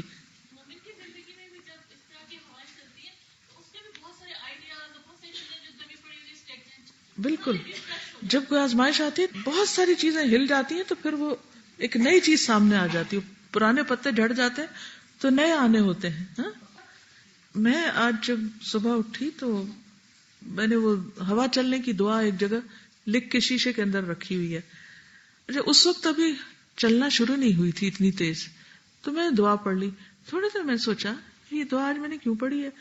پھر میں نے کہا اچھا میں کسی اور چیز کی نیت کر لیتی ہوں کیونکہ اس میں خیر رہا ہے اور شر رہا ہے، تو میں کسی انسان کی نیت کر لیتی ہوں کہ مجھے اور مجھے نہیں پتا تھا کہ اتنی تیز ہوا چلے گی اور اللہ تعالیٰ مجھے یاد کرا رہا ہے کہ یہ دعا پڑھنی ہے آج. الحمدللہ. تو مومن جو ہے اس پر مسلسل کوئی نہ کوئی آزمائش آتی رہتی ہے، اور خصوصاً بیماریاں. تو مومن کا مرض خیر کا باعث ہوتا ہے. مسند احمد کی روایت ہے، صہیب رضی اللہ عنہ سے مروی ہے کہ ایک مرتبہ رسول اللہ صلی اللہ علیہ وسلم اپنے صحابہ کے ساتھ بیٹھے ہوئے تھے کہ مسکرانے لگے. پھر فرمایا تم مجھ سے پوچھتے کیوں نہیں ہو کہ میں کیوں ہنس رہا ہوں؟ صحابہ نے عرض کیا اے اللہ کے رسول صلی اللہ علیہ وسلم آپ کیوں ہنس رہے ہیں؟ آپ نے فرمایا مجھے تو مومن کے معاملات پر تعجب ہوتا ہے کہ مومن کا ری ایکشن کیسے ہوتا ہے. اس کے ہر معاملے میں سراسر خیر ہی خیر ہے، اور یہ سعادت مومن کے علاوہ کسی کو حاصل نہیں. یہ مومن ہونے کا معیار ہے، کرائیٹیریا ہے. اگر ہمارے اندر یہ نہیں تو پھر اپنے ایمان کی درستگی کی فکر کرنی چاہیے. مومن کے علاوہ یہ کیفیت کسی کو نصیب نہیں کہ اگر اسے کوئی بھلائی حاصل ہوتی ہے تو وہ شکر کرتا ہے جو اس کے لیے سراسر خیر ہے، اور اگر اسے کوئی تکلیف پہنچتی ہے تو وہ صبر کرتا ہے اور یہ بھی سراسر خیر ہے، اور یہ مومن کو نصیب ہوتا. گویا نعمت پر اگر ہم شکر نہیں کرتے اور تکلیف پر صبر نہیں کرتے تو پھر یہ کس چیز کی علامت ہے؟ ایمان کی کمزوری کی. اگر نعمت پر شکر نہیں اور تکلیف پہ صبر نہیں تو یاد رکھیے کہ پھر ایمان میں خلل ہے. ایمان درست کرنے کی ضرورت ہے، اسے مضبوط کرنے کی ضرورت ہے. اس کا یہ مطلب نہیں کہ شیطان وسوسہ نہیں ڈالے گا یا کوئی ایسا خیال آئے گا نہیں جس سے آپ خوف زدہ ہوں، پریشان ہوں، یا مایوسی کی طرف جانے لگے یا کچھ ڈپریشن کی طرف جانے لگے. وہ کیفیات تو آئیں گی، لیکن مومن پھر اپنے ایمان کے ذریعے ان سب کا مقابلہ کر کے ان کو دور کر دیتا ہے کہ گویا کچھ ہے ہی نہیں. اور یہی ایمان کا سب سے بڑا فائدہ ہے. سعد بن ابی وقاص رضی اللہ عنہ کہتے ہیں میں نے رسول اللہ صلی اللہ علیہ وسلم سے پوچھا سب سے زیادہ سخت مصیبت کن لوگوں پر آتی ہے؟ آپ نے فرمایا انبیاء پر، پھر درجہ بدرجہ عام لوگوں پر. انسان پر آزمائش اس کے دین کے اعتبار سے آتی ہے. اگر اس کے دین میں پختگی ہو تو اس کے مصائب میں مزید اضافہ کر دیا جاتا ہے. یعنی جب ایمان پکا ہوتا ہے تو پھر ٹیسٹ کا اگلا مرحلہ آ جاتا ہے. جس سے آپ ایک جماعت پاس کر جاتے ہیں تو ایک لیول، پھر ایک اگلے لیول پہ جاتے ہیں. اب اگر اور آگے جانا چاہے تو پھر کیا آئے گا؟ پھر ٹیسٹ آئے گا. پھر اگر آپ وہاں پر اپنی سٹڈیز روک دیں تو بس ٹھیک ہے، لیکن اگر آپ اور اوپر جانا چاہیں تو پھر آپ کو اور امتحان دینے ہوں گے. آپ نے دیکھا ہوگا کہ بعض ملکوں میں جیسے ڈاکٹرز ہوتے ہیں ان کو ساری زندگی امتحان پاس کرنے ہوتے ہیں. ہر تھوڑے عرصے کے بعد ان کا امتحان آ جاتا ہے. اسٹیگننٹ نہیں ہوتے کہ ایک دفعہ پڑھ لیا میڈیسن تو بس ہو گئے ہمیشہ کے لیے فارغ ہو گئے. نہیں، آپ کو ساتھ ساتھ مسلسل ریسرچ جاری رکھنی پڑتی ہے ہر کچھ عرصے کے بعد آپ کو دوبارہ امتحان میں بیٹھنا پڑتا ہے، تب آپ آگے جا سکتے ہیں. اور اگر آپ آگے نہیں جانا چاہتے، امن کی زندگی میں رہنا چاہتے ہیں، تو پھر لو لیولز پر رہیے. فرمایا اگر اس کے دین میں پختگی ہو تو اس کے مصائب میں مزید اضافہ کر دیا جاتا ہے، اور اگر اس کے دین میں کمزوری ہو تو اس کے مصائب میں کمی کر دی جاتی ہے. اور انسان پر مسلسل مصائب آتے رہتے ہیں، یہاں تک کہ جب وہ زمین پہ چلتا ہے تو اس کا کوئی گناہ نہیں ہوتا. یعنی اس طرح گناہوں سے دھو کے پاک کر دیتا ہے اللہ تعالیٰ. اور اگر کبھی کوئی بیمار ہوا ہی نہیں تو یہ کوئی اچھی علامت نہیں. مسند احمد کی روایت ہے، ابو ہریرہ رضی اللہ عنہ سے مروی ہے کہ ایک دیہاتی رسول اللہ صلی اللہ علیہ وسلم کی خدمت میں حاضر ہوا. رسول اللہ صلی اللہ علیہ وسلم نے اس سے پوچھا کبھی تمہیں ام ملدم نے اپنی گرفت میں لیا ہے؟ ایک بیماری کا نام لی. کبھی تمہیں ام ملدم ہوا ہے؟ جیسے ہم کسی سے پوچھے کبھی تمہیں فلو ہوا ہے، کبھی تمہیں وائرل بخار ہوا ہے. اس نے کہا کہ ام ملدم کس چیز کا نام ہے؟ اسے اس بیماری کا نام ہی نہیں پتا تھا. فرمایا جسم اور گوشت کے درمیان حرارت کا نام، یعنی بخار سمجھے. اس نے کہا کہ میں نے تو اپنے جسم میں کبھی یہ چیز محسوس نہیں کی. پتہ کہ بخار چڑھنے لگتا ہے، جسم ٹوٹ رہا ہوتا ہے اور ایک دم جسم گرم ہونے لگتا ہے. اس کا مجھے تو کبھی ایسا کچھ نہیں ہوا. پھر آپ نے پوچھا کیا کبھی تمہیں صداع نے پکڑا ہے؟ اس نے پوچھا صداع سے کیا مراد ہے؟ صداع کیا ہوتا ہے؟ سر درد. آپ نے فرمایا وہ رگیں جو انسان کے سر میں چلتی ہیں اور ان کی وجہ سے سر کو تکلیف ہوتی، بلڈ پریشر بھی کہہ سکتے ہیں آپ، یعنی اس سے بھی سر درد ہونے لگتی ہے، اور سر میں جو رگیں ہیں ان کی وجہ سے تکلیف. اس نے کہا کہ میں نے اپنے جسم میں کبھی یہ تکلیف محسوس نہیں کی، یعنی میرے سر کی طرف کوئی تکلیف نہیں کی. جب وہ چلا گیا تو نبی صلی اللہ علیہ وسلم نے فرمایا جو شخص کسی جہنمی کو دیکھنا چاہتا ہے اسے چاہیے کہ اس کو دیکھ لے، کیونکہ بیماری انسان کے گناہوں کو دھوتی رہتی ہے، پاک کرتی رہتی ہے. تو اس پر کبھی فخر نہیں کرنا چاہیے کہ ہم تو آج تک بیماری نہیں ہوئے. اور اس کا یہ مطلب نہیں کہ ہم سر درد مانگیں، لیکن اگر سر درد ہو جائے تو ہر ایک کے سر میں درد نہ کر دیں یہ کہہ کے کہ میرے سر میں درد ہے، میرے سر میں درد، میرے سر میں درد. کیونکہ جتنی دفعہ ہم وہ واویلا کرتے ہیں اپنے اجر میں کمی کرتے چلے جاتے ہیں. ٹھیک ہے آپ ڈاکٹر کو جا کے بتائیں، آپ کسی ایسے مہربان کو بتائیں کہ جو آپ کا کوئی علاج کر دے یا آپ کی مدد کر دے، لیکن ہر بندے کو سر درد کی کہانی سنانا یہ کوئی اچھی بات نہیں. اس سے پرہیز کرنا چاہیے. اور ویسے بھی آپ دیکھیں کہ بار بار ایک بات کو جب آپ دہراتے ہیں نا تو اگر تکلیف کم بھی ہو تو اور زیادہ ہو جاتی ہے. پھر لوگ آپ سے پوچھنے لگتے ہیں اچھا سر درد کا کیا ہوا، اور سر دردی. وہ جو چلا گیا وہ سوچ سوچ کے پھر شاید آ جائے. تو ہمارا ری ایکشن کیا ہونا چاہیے کہ اگر کوئی تکلیف ہو جائے، کوئی کھانسی ہو جائے، کوئی سر درد ہو جائے، کوئی فلو ہو جائے، بخار ہو جائے، تو سب سے پہلا ری ایکشن کیا ہونا چاہیے؟ رضیت باللہ ربا وبالاسلام دینا وبمحمد نبیا. پل صراط کوئی پار نہیں کر سکتا جو یہ نہ پڑھے. تو جنت تک جانے کا راستہ اسی میں ہے کہ انسان اللہ کے رب ہونے پہ راضی ہو جائے کہ میرا رب ہے، میں خوش ہوں کہ وہ ہے میرے لیے. بندوں کو رب نہ بنائے، اور اسلام کے دین ہونے پہ راضی ہو جائے کہ الحمدللہ اللہ نے مجھے مسلم پیدا کیا، اور محمد صلی اللہ علیہ وسلم کے رسول اور نبی ہونے پہ راضی ہو جائے. اب جو راضی ہوگا وہ کیا کرے گا؟ وہ اللہ سے شکوہ نہیں کرے گا اپنی بیماری، وہ نبی صلی اللہ علیہ وسلم کی بتائی ہوئی باتوں پر راضی ہوگا، وہ آن دا ہول اپنے دین پر راضی ہوگا، اور ہر چیز میں اطاعت، ہر چیز میں اللہ کی رضا پہ راضی، خوشی اور غمی دونوں میں. رسول اللہ صلی اللہ علیہ وسلم نے فرمایا ثواب اتنا ہی زیادہ ہوگا جتنی سخت آزمائش ہوگی. اور اللہ تعالیٰ جب کسی قوم سے محبت کرتے ہیں تو اس کی آزمائش کرتے ہیں. جو راضی ہو اس سے راضی ہو جاتے ہیں، اور جو ناراض ہو اس سے ناراض ہو جاتے ہیں. اتنی سمپل بات نہیں ہے.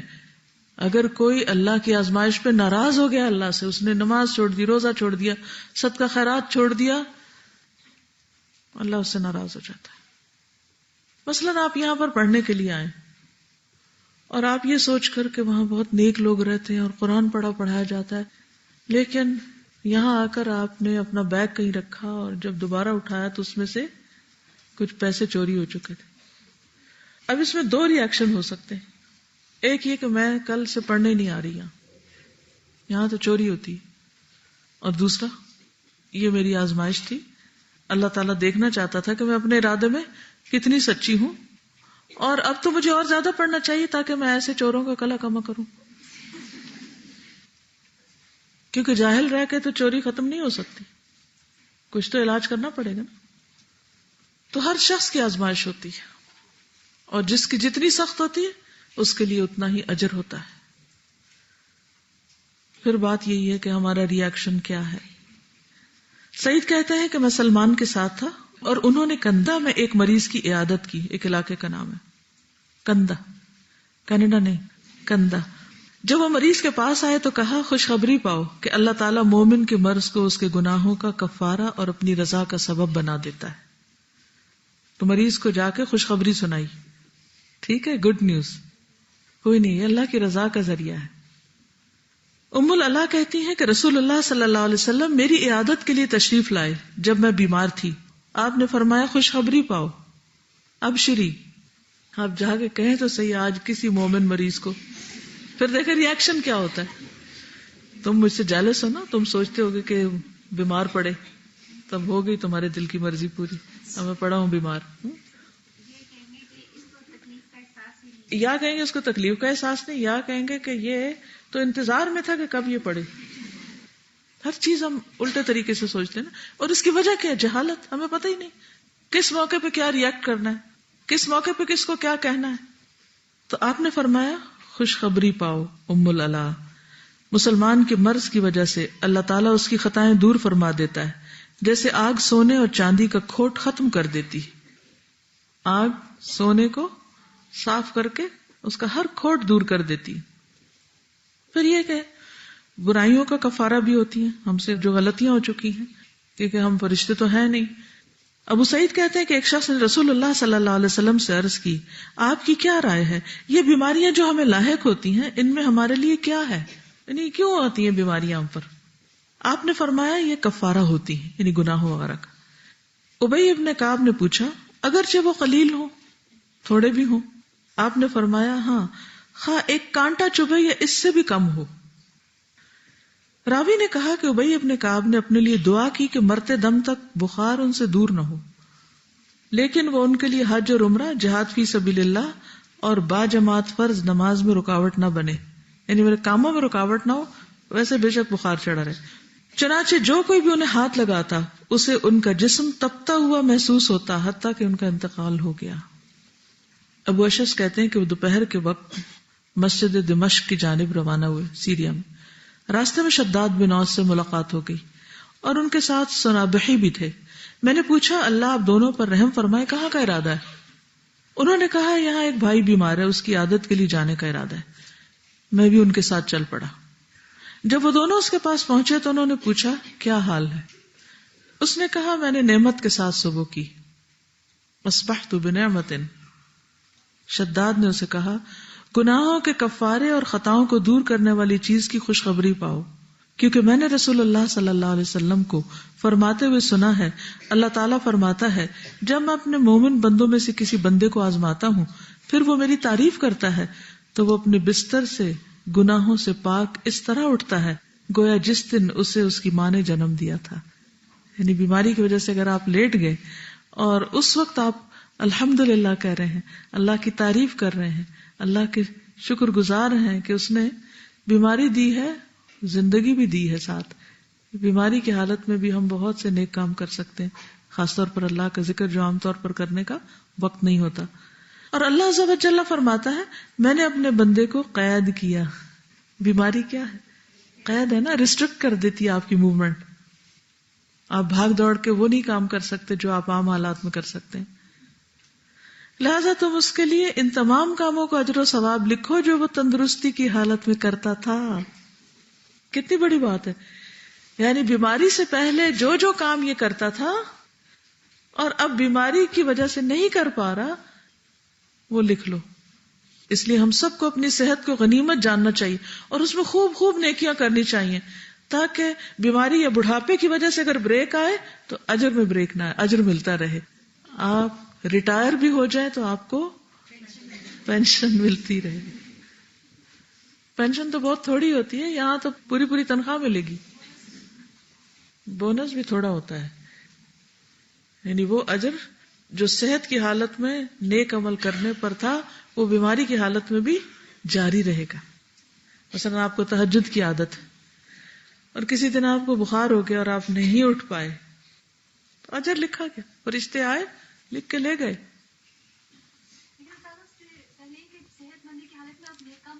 بالکل وہ کنٹینیو کریں گے نا. اگر آپ نے کہیں کوئی جاب کی نہیں، ٹیکس جمع ہی نہیں کرایا، تو آپ کو پینشن کہاں سے ملے گی؟ پینشن کس کو ملتی ہے؟ جو کام کرتا ہے. اور کس کی کتنی پینشن ہوتی ہے؟ اگر آپ چھوٹی موٹی ویجز پر ہی کام کر رہے ہیں، بس پارٹ ٹائم کام کر رہے ہیں، تھوڑا بہت کر رہے ہیں، بس ایسے ہی کام ٹلا رہے ہیں، تو پھر پینشن بھی اسی حساب سے ملے گی. اور اگر آپ اپنی صحت اور جوانی کی حالت میں میکسیمم نیک کام کر رہے ہیں تو انشاءاللہ جب آپ ریٹائر ہوں گے تو اسی حساب سے جب تک زندہ ہے آپ کو ملتا رہے گا اجر. لیکن ہم سب سے بڑا ظلم جو اپنے اوپر کرتے ہیں وہ یہ ہے کہ ہم اپنی زندگی کی، اپنے وقت کی، اپنی صحت، اپنی طاقت، جوانی کی قدر نہیں کرتے. انہیں غیر ضروری کم اہم کاموں میں لگائے رکھتے ہیں. ان امپورٹنٹ، پیٹی، چھوٹی چھوٹی باتوں پہ سوچ سوچ کے پریشان، جو اس طرح ختم ہوگی کہ کبھی یاد بھی نہیں آئے گی کہ وہ بھی کبھی زندگی میں تھی. اگر آپ ان مسائل کی لسٹ بنائیں جو آپ کو آج سے 5 سال پہلے پیش آئے یا 10 سال پہلے، اور پھر آج دیکھیں وہ کدھر ہیں. آپ کو اپنے بچپن کے کوئی مسائل یاد ہے؟ کوئی جوانی کے یاد ہے؟ وقت کے ساتھ ساتھ سب ختم ہوتے رہتے ہیں. تو ایسی باتوں کو پلے باندھ کے نہیں رکھنا چاہیے. وہ یاد رکھنے کی چیزیں نہیں ہیں کہ آپ اپنی ہرٹس کو بار بار کرید کے اور پھر آپ رونا دھونا شروع کر دیں اور اپنے آپ کو دکھی کر لیں. ایک اور حدیث ہے، رسول اللہ صلی اللہ علیہ وسلم نے فرمایا، بلا شبہ اللہ تعالیٰ اپنے بندے کو بیماریوں کے ذریعے آزماتا رہتا ہے حتیٰ کہ ان آزمائشوں کو اس کے تمام گناہوں کا کفارہ بنا دیتا ہے. معمولی بیماری بھی گناہوں کا کفارہ ہے. رسول اللہ صلی اللہ علیہ وسلم نے فرمایا، مسلمان کو اس کے جسم میں جو بھی تکلیف پہنچتی ہے اللہ اس کے ذریعے اس کے گناہوں کا کفارہ فرما دیتا ہے. ایک اور روایت میں آتا ہے، یہاں تک کہ جو چوٹ اسے پہنچتی یا اسے کوئی کانٹا بھی چبھتا ہے تو وہ بھی اس کے گناہوں کا کفارہ ہو جاتا ہے. آج کسی کو چوٹ لگی؟ کہاں لگی؟ تو اس پہ سلپ ہو گئی. آپ سوچا کیا آپ نے جب چوٹ لگی؟ شاید کوئی غلطی ہو گئی. ایک ہمیں یہ بڑی خوش فہمی ہے کہ ہم غلطی نہیں کرتے. اور کسی کو چوٹ لگی آج؟ ہاں، تازی چوٹ نا.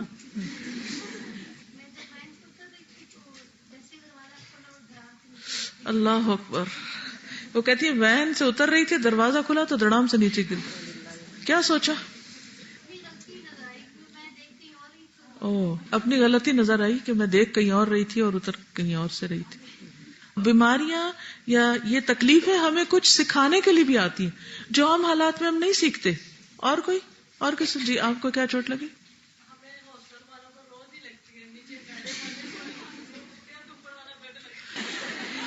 تو پھر بھی نہیں سیکھتے. مومن ایک سراغ سے 2 دفعہ نہیں ڈسا جاتا. جب مجھے پتا ہے کہ میرے اوپر والا بیڈ سر کو لگے گا پھر آہستہ سے اترنا چاہیے. ٹھیک. ہاں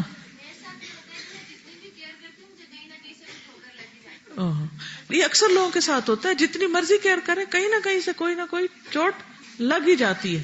کپڑے بھی پھٹ جاتے ہیں. پھر آپ کیا کہتی ہیں؟ وہ تو لگے گی، سب کو ہی لگے گی، کہیں نہ کہیں کچھ نہ کچھ ہوگا. سوال ہی پیدا ہوتا ہے اس وقت رک کے سوچئے ری ایکشن کیا کیا. عام طور پر ہم فوراً دوسروں کو ڈانٹنے لگتے ہیں. ہاں کہتے ہیں تم نے یہ کیا نا، اس وجہ سے یہ ہوا. اس وقت بسم اللہ پڑھنی چاہیے. جابر کہتے ہیں کہ جب غزوہ احد میں طلحہ رضی اللہ عنہ کی انگلی کٹی تو انہوں نے کہا ایسے کیا. رسول اللہ صلی اللہ علیہ وسلم نے فرمایا، اگر تم بسم اللہ کہتے تو فرشتے تمہیں اٹھا لیتے اس حال میں کہ لوگ تمہیں دیکھ رہے ہوتے. سلسلہ صحیحہ کی روایت ہے. اسی لیے آپ نے دیکھا ہوگا کہ جب بڑی بوڑھیاں بچے گرتے تھے تو بسم اللہ کہتی تھی. تو میری عقل کو کبھی سمجھ نہیں آئی کہ کیوں بسم اللہ کہتے ہیں. یہ تو بسم اللہ کرنے کی بات نہیں ہے، لیکن جب میں نے حدیث پڑھی تو استغفار کیا کہ میں کتنا غلط سوچتی تھی. جہالت کی وجہ سے نا، جہالت کی وجہ سے ہمیں پتہ ہی نہیں ہوتا کہ کس وقت کیا کہنا ہے. ہاں عام طور پر ہم دوسرے کی چوٹ پہ بسم اللہ کہہ دیتے ہیں، اپنے لگے تو انا للہ کہتے ہیں. انا للہ بھی کہہ سکتے ہیں کیونکہ رنج اور غم کے موقع پر وہ پڑھنا چاہیے، لیکن اس حدیث سے پتہ چلتا ہے کہ اس کا اجر بہت زیادہ ہے. یعنی جب کوئی چوٹ لگے، کوئی کانٹا لگے، کوئی کچھ بھی ہو، کوئی بات کی چوٹ لگ جائے، کیونکہ بعض اوقات لوگ ہرٹ کر دیتے ہیں، تو اس وقت بھی اللہ کا نام. بعض اوقات ہم جس چیز سے چوٹ لگے اس کو برا بھلا کہنے لگتے ہیں. دروازہ لگی تو اسٹوپڈ ڈور، اور کسی سے لگی تو اس کو بعض اوقات اس کو کک کر کے اور مار کے پرے پھینکتے ہیں کہ یہ ہمارے لیے مصیبت کا باعث بنا. چلیے، جیسے میں نے پہلے عرض کیا کہ بعض چوٹیں جو ہوتی ہیں وہ جسمانی ہوتی ہیں اور بعض چوٹیں روحانی ہوتی ہیں، یعنی دل کو لگتی ہیں یا جذبات مجروح ہوتے ہیں. تو رنج و غم پر بھی گناہوں کا کفارہ ہے. رسول اللہ صلی اللہ علیہ وسلم نے فرمایا کسی مومن آدمی کو جب بھی کوئی تکلیف یا کوئی تھکاوٹ، بیٹھ کے تھک جاتے ہیں آپ کلاس میں، یا کوئی بیماری یا کوئی رنج، یہاں تک کہ اگر اسے کوئی فکر ہی لاحق ہو کہ میرا کیا بنے گا، تو اسے اس کے گناہوں کا کفارہ بنا دیا جاتا ہے. تو جب انسان کو یہ خوشخبری مل جاتی ہے کہ اچھا اس وقت یہ فکر مجھے لگی ہوئی ہے تو میرے گناہ ٹھلتے جا رہے ہیں، گناہ ختم ہوتے جا رہے ہیں، تو انسان پرسکون ہو جاتا ہے، کام ڈاؤن ہو جاتا ہے کہ یہ ایک پروسیس ہے. اب بیماری میں بھی کتنا چیخیں چلائیں، وہ آپ نے دیکھا ہوگا کہ ہائے ہائے کر کے پھر مریض سو ہی جاتا ہے، اس کو چین آ ہی جاتا ہے، تھوڑی دیر کے لیے فاقہ ہو ہی جاتا ہے. تو وہ انسان اگر کانشیسلی خود اپنے آپ کو کنٹرول کر لے، اپنی ایسی حرکتوں کو، اپنے آپ کو پکڑ لے، خود باغ کھینچ لے اپنی، تو اس کے اجر میں اضافہ ہو جاتا ہے. ورنہ تکلیف بھی ہوئی، صبر نہیں کیا، اجر بھی نہیں ملا، تو آتا نا منافق کا حال اس گدھے کی طرح ہے جسے یہ نہیں پتا کہ اس کے مالک نے اسے کیوں پکڑا اور کیوں چھوڑا، اسے کیوں باندھا اور کیوں کھول دیا. تو بیماری قید کرتی ہے نا. تو مومن کو پتا ہوتا ہے کہ یا تو یہ بیماری مجھے کچھ سکھانے آئی ہے، اس سے میرے گناہ بھی جڑیں گے، اس سے مجھے اللہ کو قرب بھی نصیب ہوگا، اس سے میرے وہ سارے کام جس وقت چھوٹ گئے ہیں ان کا اجر بھی ملے گا. بھلا کس کو ڈپریشن ہوگا پھر.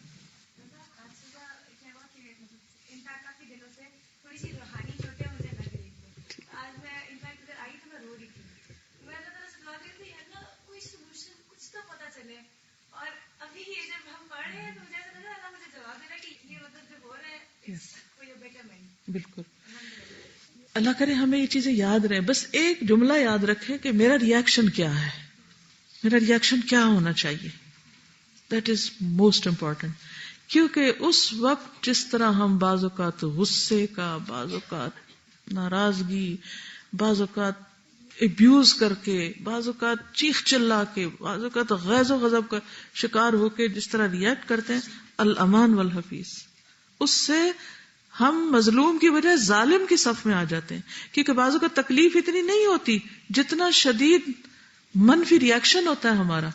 چوٹ ہمیں اتنی سی لگی اور ہم نے اس کو اتنا بڑا اس پر ریئیکٹ کیا، تو وہ گناہ جھڑنے کی بجائے کیا ہوا، گناہوں کا ڈھیر اٹھا لیا سر پہ. اور کیونکہ اللہ کی ناراضگی بھی آتی ہے اگر کوئی صبر نہیں کرتا تو.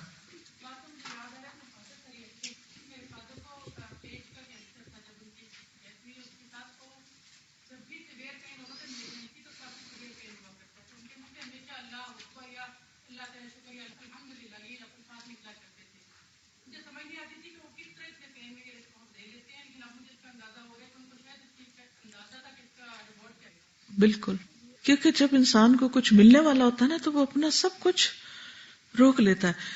بلی جب چوہے کا شکار کرنا چاہتی ہے، یعنی اس نے کچھ کھانا ہے، اس کو چوہا چاہیے، تو وہ کس طرح بیٹھتی ہے؟ کنٹرول کرتی ہے خود پہ. کبھی دیکھا آپ نے اس کی پوزیشن؟ تو جس نے کچھ پانا ہے اس کو پھر اپنے جسم، اپنے خیالات، اپنے پورے لائف سٹائل پہ کنٹرول کرنا ہے. وہ اپنا پورا لائف سٹائل بدلتا ہے، اپنا نظریہ بدلتا ہے، اپنی سوچ بدلتا ہے، سب کچھ چینج کر لیتا ہے. ہم ہاتھ پاؤں چھوڑ کے بیٹھے، میں تو چینج ہو ہی نہیں سکتی. جب آپ نے کہہ دیا تو پھر کہاں سے ہوگا؟ کون کرے گا پھر آپ کو؟ آپ نے خود ہی کرنا ہے نا. آپ کو اپنی عادتیں خود بدلتی ہیں. ہیبٹ میکنگ اینڈ بریکنگ کے چیپٹرز یاد کر لیجئے جو پیچھے آپ کو بتائے گئے تھے. تو آپ کو ارادہ کرنا ہے کہ نہیں بھائی مجھے اپنا والیوم کنٹرول کرنا ہے, مجھے اپنے ریاکشنز کنٹرول کرنے ہیں, مجھے آئندہ اس طرح بہیو نہیں کرنا. مجاہدہ کرنا ہے اپنے ساتھ. مشقت ہوگی, پسینہ بھی آ جائے گا, لیکن آپ کو سانس روکنی ہے.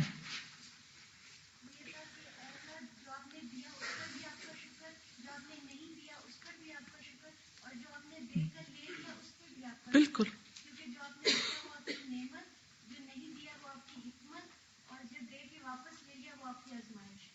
بہت ہی اچھا جملہ ہے کہ اللہ تعالیٰ جو تو نے عطا کیا اس پر بھی شکر, جو تو نے نہیں دیا اس پر بھی شکر, اور جو تو نے دے کے لے لیا اس پر بھی شکر.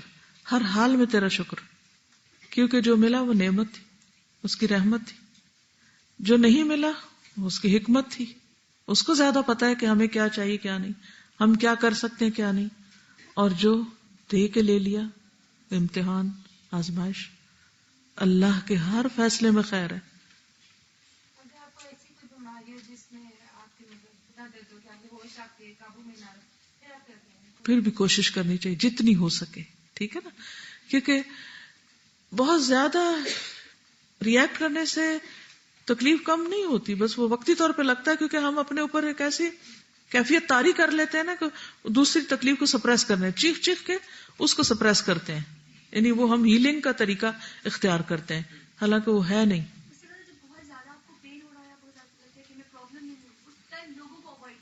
جی بالکل, کیونکہ آپ کو پروو بھی کرنا ہے نا پھر کہ آپ ایسے نہیں لیٹے ہوئے. نبی صلی اللہ علیہ وسلم نے فرمایا جس بندے کو بھی بیماری سے پچھاڑ دیا گیا یعنی لٹا دیا گیا, لیٹ گیا, بیڈ ریڈن ہو گیا, بیڈ ریسٹ پہ آ گیا, تو اللہ تعالیٰ اسے جب بیماری سے اٹھاتا ہے تو وہ پاک ہوتا ہے. ایک اور جگہ پر فرمایا جب مومن بیمار ہوتا ہے تو اللہ تعالیٰ اسے یوں صاف کر دیتا ہے جیسے دھونکنی لوہے کے میل کچیل کو صاف کر دیتی ہے. رسول اللہ صلی اللہ علیہ وسلم نے فرمایا جب کوئی مسلمان جسمانی بیماری میں مبتلا ہوتا ہے تو اللہ تعالیٰ فرشتہ سے فرماتا ہے کہ اس کے نامہ اعمال میں تم وہی نیک عمل لکھتے رہو جو یہ کیا کرتا تھا. چنانچہ اگر اللہ تعالیٰ نے اس مسلمان کو شفا دی تو اس کے گناہوں کو دھوتا ہے اور اسے پاک کرتا ہے, اور اگر اسے اٹھا لیتا ہے تو اس کو بخشتا ہے اور اس پر رحم فرماتا ہے. پھر اس سے نیکیوں میں اضافہ ہوتا ہے. کسی مومن کو جو بھی کوئی مصیبت پہنچتی ہے یا یہاں تک کہ کانٹا بھی چبھتا ہے تو اللہ تعالیٰ اس کے بدلے میں اس کے لیے ایک نیکی لکھ دیتا ہے یا اس کا کوئی گناہ مٹا دیتا ہے. یعنی ایک کانٹا چبھا اس پر گناہ مٹ گیا. کبھی آپ نے بلڈ دیا؟ کیسے دیتے ہیں بلڈ؟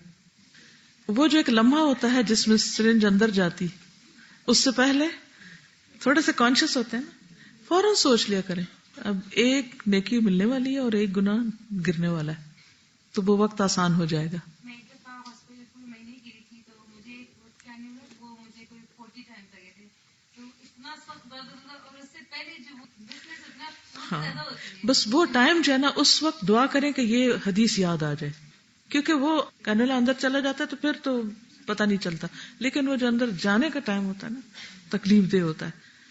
ابو ہریرہ کہتے ہیں کہ مجھے جو بھی بیماریاں پہنچتی ہیں ان میں بخار مجھے زیادہ پسند ہے, اس لیے کہ وہ میرے ہر عضو میں داخل ہو جاتا ہے, اور یقیناً اللہ تعالیٰ مجھے ہر عضو کے بدلے اجر عطا کریں گے. ہم تو پسند اور ناپسند کی بات کرتے ہیں, کوئی کھانے پینے میں, کوئی فروٹ میں, کوئی سبزیوں میں, کپڑوں میں, جیولری میں, مجھے یہ پسند ہے, مجھے وہ پسند ہے, اور وہاں پسند ہے وہ چیز جو گناہوں کو جھاڑنے کا ذریعہ بنے. حضرت عائشہ فرماتی کہ رسول اللہ صلی اللہ علیہ وسلم بیمار ہو گئے, یہاں تک کہ آپ کی بے قراری اور بیماری شدت پکڑ گئی. حضرت عائشہ نے کہا اے اللہ کے رسول صلی اللہ علیہ وسلم آپ گھبرا رہے ہیں اور بےتاب ہو رہے ہیں.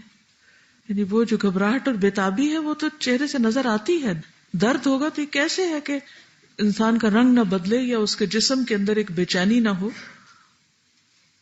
اگر میں ایسا کرتی تو آپ مجھ پہ تعجب کرتے, یعنی آپ اس وقت بےتاب ہو رہے ہیں, لیکن اگر میں یہ بےتابی کرتی تو آپ حیران ہوتے کہ میں کیوں کر رہی. آپ نے فرمایا کیا تم نہیں جانتی کہ مومن پر تکلیف اس لیے سخت ہوتی ہے تاکہ اس کے گناہوں کا کفارہ بن جائے. نبی صلی اللہ علیہ وسلم نے فرمایا دن بھر کا کوئی عمل ایسا نہیں جس پر مہر نہ لگائی جاتی ہو. اللہ اکبر. ہر عمل سٹیمپڈ ہوتا ہے, بند کر دیا جاتا ہے نا, ریکارڈ میں آ جاتا ہے.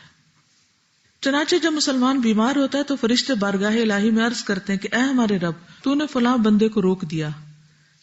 اللہ تعالیٰ فرماتا ہے کہ اس کے تندرست ہونے تک جیسے اعمال وہ کرتا تھا ان کی مہر لگاتے جاؤ, یا یہ کہ وہ فوت ہو جائے. مہر لگاتے جاؤ.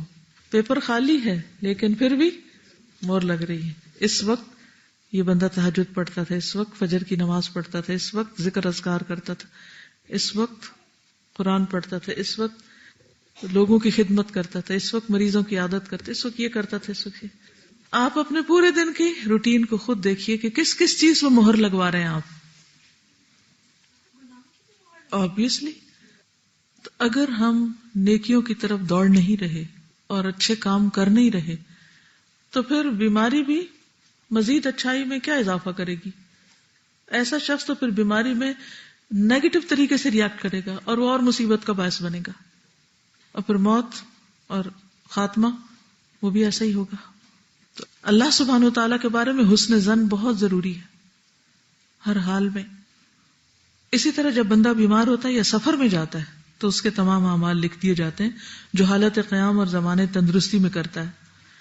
اگر کوئی شکوہ نہ کرے تو بیماری کے بعد نیا گوشت اور نیا خون ملتا ہے. رسول اللہ صلی اللہ علیہ وسلم نے فرمایا, اللہ تعالیٰ فرماتا ہے جب میں اپنے مومن بندے کو آزماتا ہوں اور وہ تیمارداری کرنے والوں کے سامنے میرا شکوہ نہیں کرتا, عیادت کرنے کے لیے جو آتے ہیں ان کے سامنے شکوہ نہیں کرتا, تو میں اس کو اپنی قید سے آزاد کر دیتا ہوں. یاد رکھیے بیماری کو کس سے تشبیہ دی گئی ہے, یہ دوسری حدیث ہے جس میں قید کا لفظ آیا. اس کے پہلے گوشت کے عوض بہتر گوشت عطا کرتا ہوں, اور اس کے پہلے خون کے عوض بہتر خون عطا کرتا ہوں, اور وہ اثر نو عمل کرتا ہے. پھر وہ ایک طرح سے نئی زندگی شروع کرتا ہے, پھر نئے نئے کام شروع کر دیتا ہے. لیکن وہ لوگ جو ایمان نہیں رکھتے, یا جن کا ایمان کمزور ہوتا ہے, یا جن کے اندر نفاق ہوتا ہے, وہ اللہ کی طرف نہ جھکتے ہیں نہ گڑگڑاتے ہیں. وَلَقَدْ أَخَذْنَاهُمْ بِالْعَذَابِ فَمَا اسْتَكَانُوا لِرَبِّهِمْ وَمَا يَتَضَرَّعُونَ وَأَخَذْنَاهُمْ بِالْعَذَابِ لَعَلَّهُمْ يَرْجِعُونَ. اور ہم نے انہیں عذاب کے ذریعے پکڑا مگر یہ نہ اپنے رب کے سامنے جھکے اور نہ ہی گڑگڑائے. سورۃ المؤمنون 76 اور الزخرف 48.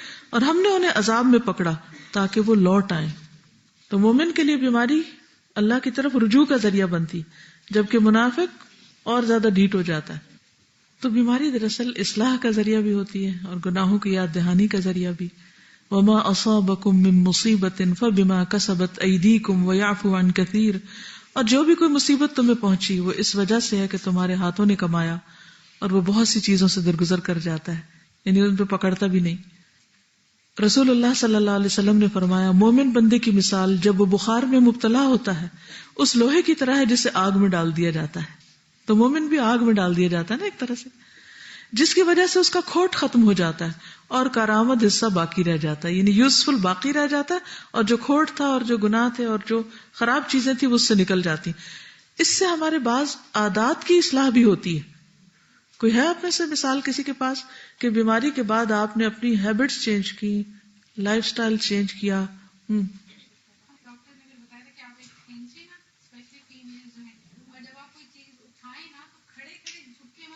بالکل صحیح.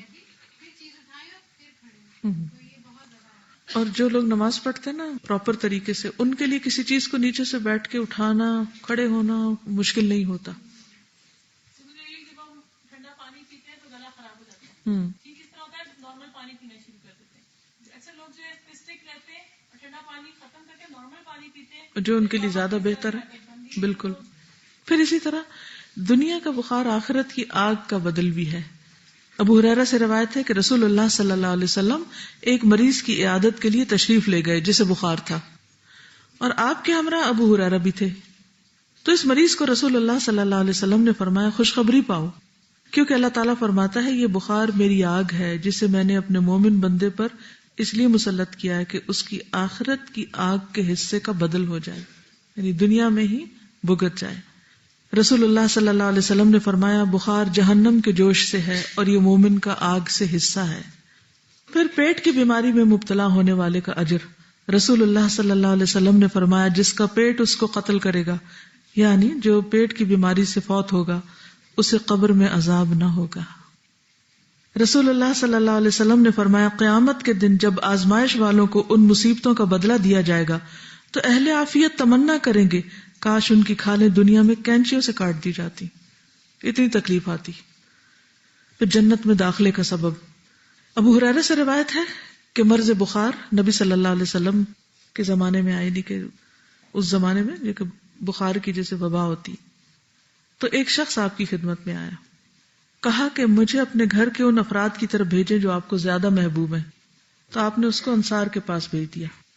تو وہاں پر کیا ہوا کہ بخار زیادہ ہو گیا، جب آپ آئے تو انہوں نے آپ سے شکایت کی، اس پر نبی صلی اللہ علیہ وسلم ان کے ایک ایک گھر ایک ایک مکان میں داخل ہوئے اور عافیت کی دعا کرنے لگے۔ آپ جب لوٹ رہے تھے تو ایک عورت آپ کے پیچھے آئی، اس نے عرض کیا قسم اس ذات کی جس نے آپ کو حق کے ساتھ بھیجا ہے، میں انصار میں سے ہوں، میرے والد بھی انصار میں سے، جیسے آپ نے انصار کے لیے دعا کی ہے میرے لیے بھی کیجیے۔ آپ نے فرمایا کیا چاہتی ہو؟ چاہو تو تمہارے لیے دعا کروں اور تم بخار سے محفوظ رہو، چاہو تو برداشت کرو اور تمہیں جنت ملے گی۔ اس نے کہا میں صبر کروں گی اور جنت کو خطرے میں نہیں ڈالوں گی۔ بعض اوقات ایسا ہوتا ہے نا کہ دعا کے باوجود ہم ٹھیک نہیں ہوتے، تو پھر ہم مایوس ہونے لگتے ہیں اور یہ سوچتے ہیں کہ ہماری تو کوئی دعا نہیں سنی جاتی۔ تو ایسے میں انسان کو کیا سوچنا چاہیے کہ اس تکلیف کے بدلے انشاءاللہ جنت ہے۔ وہ مرغی والی عورت کا قصہ یاد ہے؟ کس کو معلوم ہے اس کے ساتھ کیا ہوا تھا؟ ہاں دعا کیجیے۔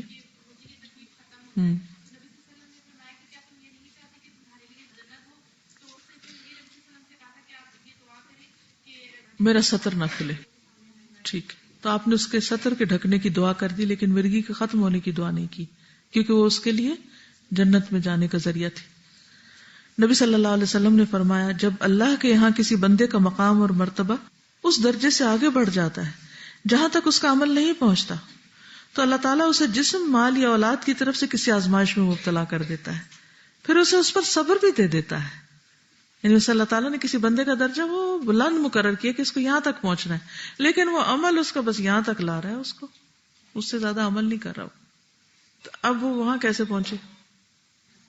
آزمائش سے، یہاں تک کہ اس درجے تک جا پہنچتا ہے جو اس کے لیے طے ہو چکا ہے۔ رسول اللہ صلی اللہ علیہ وسلم نے فرمایا جب مومن آدمی کو کوئی کانٹا بھی چبھتا ہے یا اس سے زیادہ کوئی تکلیف پہنچتی ہے یا چھری لگ جاتی، تو اللہ تعالیٰ اس کے بدلے میں ایک درجہ بلند فرما دیتا ہے یا اس کا ایک گناہ مٹا دیتا ہے۔ اسود سے روایت ہے کہ قریش کے کچھ نوجوان حضرت عائشہ کی خدمت میں آئے، وہ اس وقت مینا میں تھی، وہ نوجوان ہنس رہے تھے۔ حضرت عائشہ نے فرمایا تم کیوں ہنس رہے ہو؟ وہ نوجوان کہنے لگے فلاں آدمی خیمے کی رسی سے گر پڑا ہے۔ کبھی آپ ہنسے کسی کے گرنے پر؟ اکثر لوگ ہنس پڑتے ہیں، کوئی گرے تو پتہ نہیں اس میں کیا شیطانی وار ہوتا ہے کہ وہ ہنسنے کا موقع نہیں ہوتا، لیکن اکثر لوگ ہنس پڑتے ہیں، تو ہنسنا نہیں چاہیے ویسے۔ اور اس کی گردن یا اس کی آنکھ جاتے جاتے بچی۔ حضرت عائشہ نے فرمایا تم مت ہنسو، کیونکہ میں نے رسول اللہ صلی اللہ علیہ وسلم کو فرماتے ہوئے سنا ہے کہ جس مسلمان کو کوئی کانٹا یا کانٹے سے بڑھ کر کوئی چیز لگ گئی ہو، یعنی رسی سے اٹک کے گر گیا، تو اس کے بدلے میں اس کے لیے ایک درجہ لکھ دیا جاتا ہے اور اس کا گناہ مٹا دیا جاتا ہے۔ پھر اسی طرح آپ دیکھیے کہ بعض لوگ نابینا ہو جاتے ہیں نا، آنکھیں چلی جاتی ہیں یا نظر کمزور ہو جاتی ہے یا ہوتی جاتی ہے، تو اس کے بارے میں نبی صلی اللہ علیہ وسلم نے فرمایا جس کی دو پیاری چیزیں یعنی آنکھیں میں لے لوں اور وہ صبر کرے اور ثواب کی نیت رکھے، میں اس کے لیے بدلے میں جنت کے سوا کسی چیز پر راضی نہیں ہوں گا، جنت ہی دے کر چھوڑوں گا۔ ایک اور حدیث میں ہے جب میں دنیا میں اپنے بندے کی دو پیاری چیزیں یعنی آنکھیں لے لیتا ہوں تو اس کے لیے میرے پاس جنت کے سوا اور کوئی بدلہ نہیں ہوتا، جنت ہی جنت ہے اس کے لیے۔ الحمدللہ یہیں تک رکھتے ہیں۔ اللہ سبحانہ تعالیٰ ہم سب کو عمل کی توفیق عطا فرمائے اور صبر اور تحمل اور برداشت عطا کرے تاکہ ہر طرح کی مصیبت اور مشکل میں جو ہے وہ ہم جنت ہی کمائیں، آمین۔ جزاکم اللہ خیرا کثیرا۔ انشاءاللہ آپ سے نیکسٹ کلاس میں ملاقات ہوگی۔ ربنا تقبل منا انک انت السمیع العلیم وتب علینا انک انت التواب الرحیم۔ سبحانک اللہم وبحمدک اشہد ان لا الہ الا انت استغفرک واتوب الیک۔ السلام علیکم ورحمۃ اللہ وبرکاتہ۔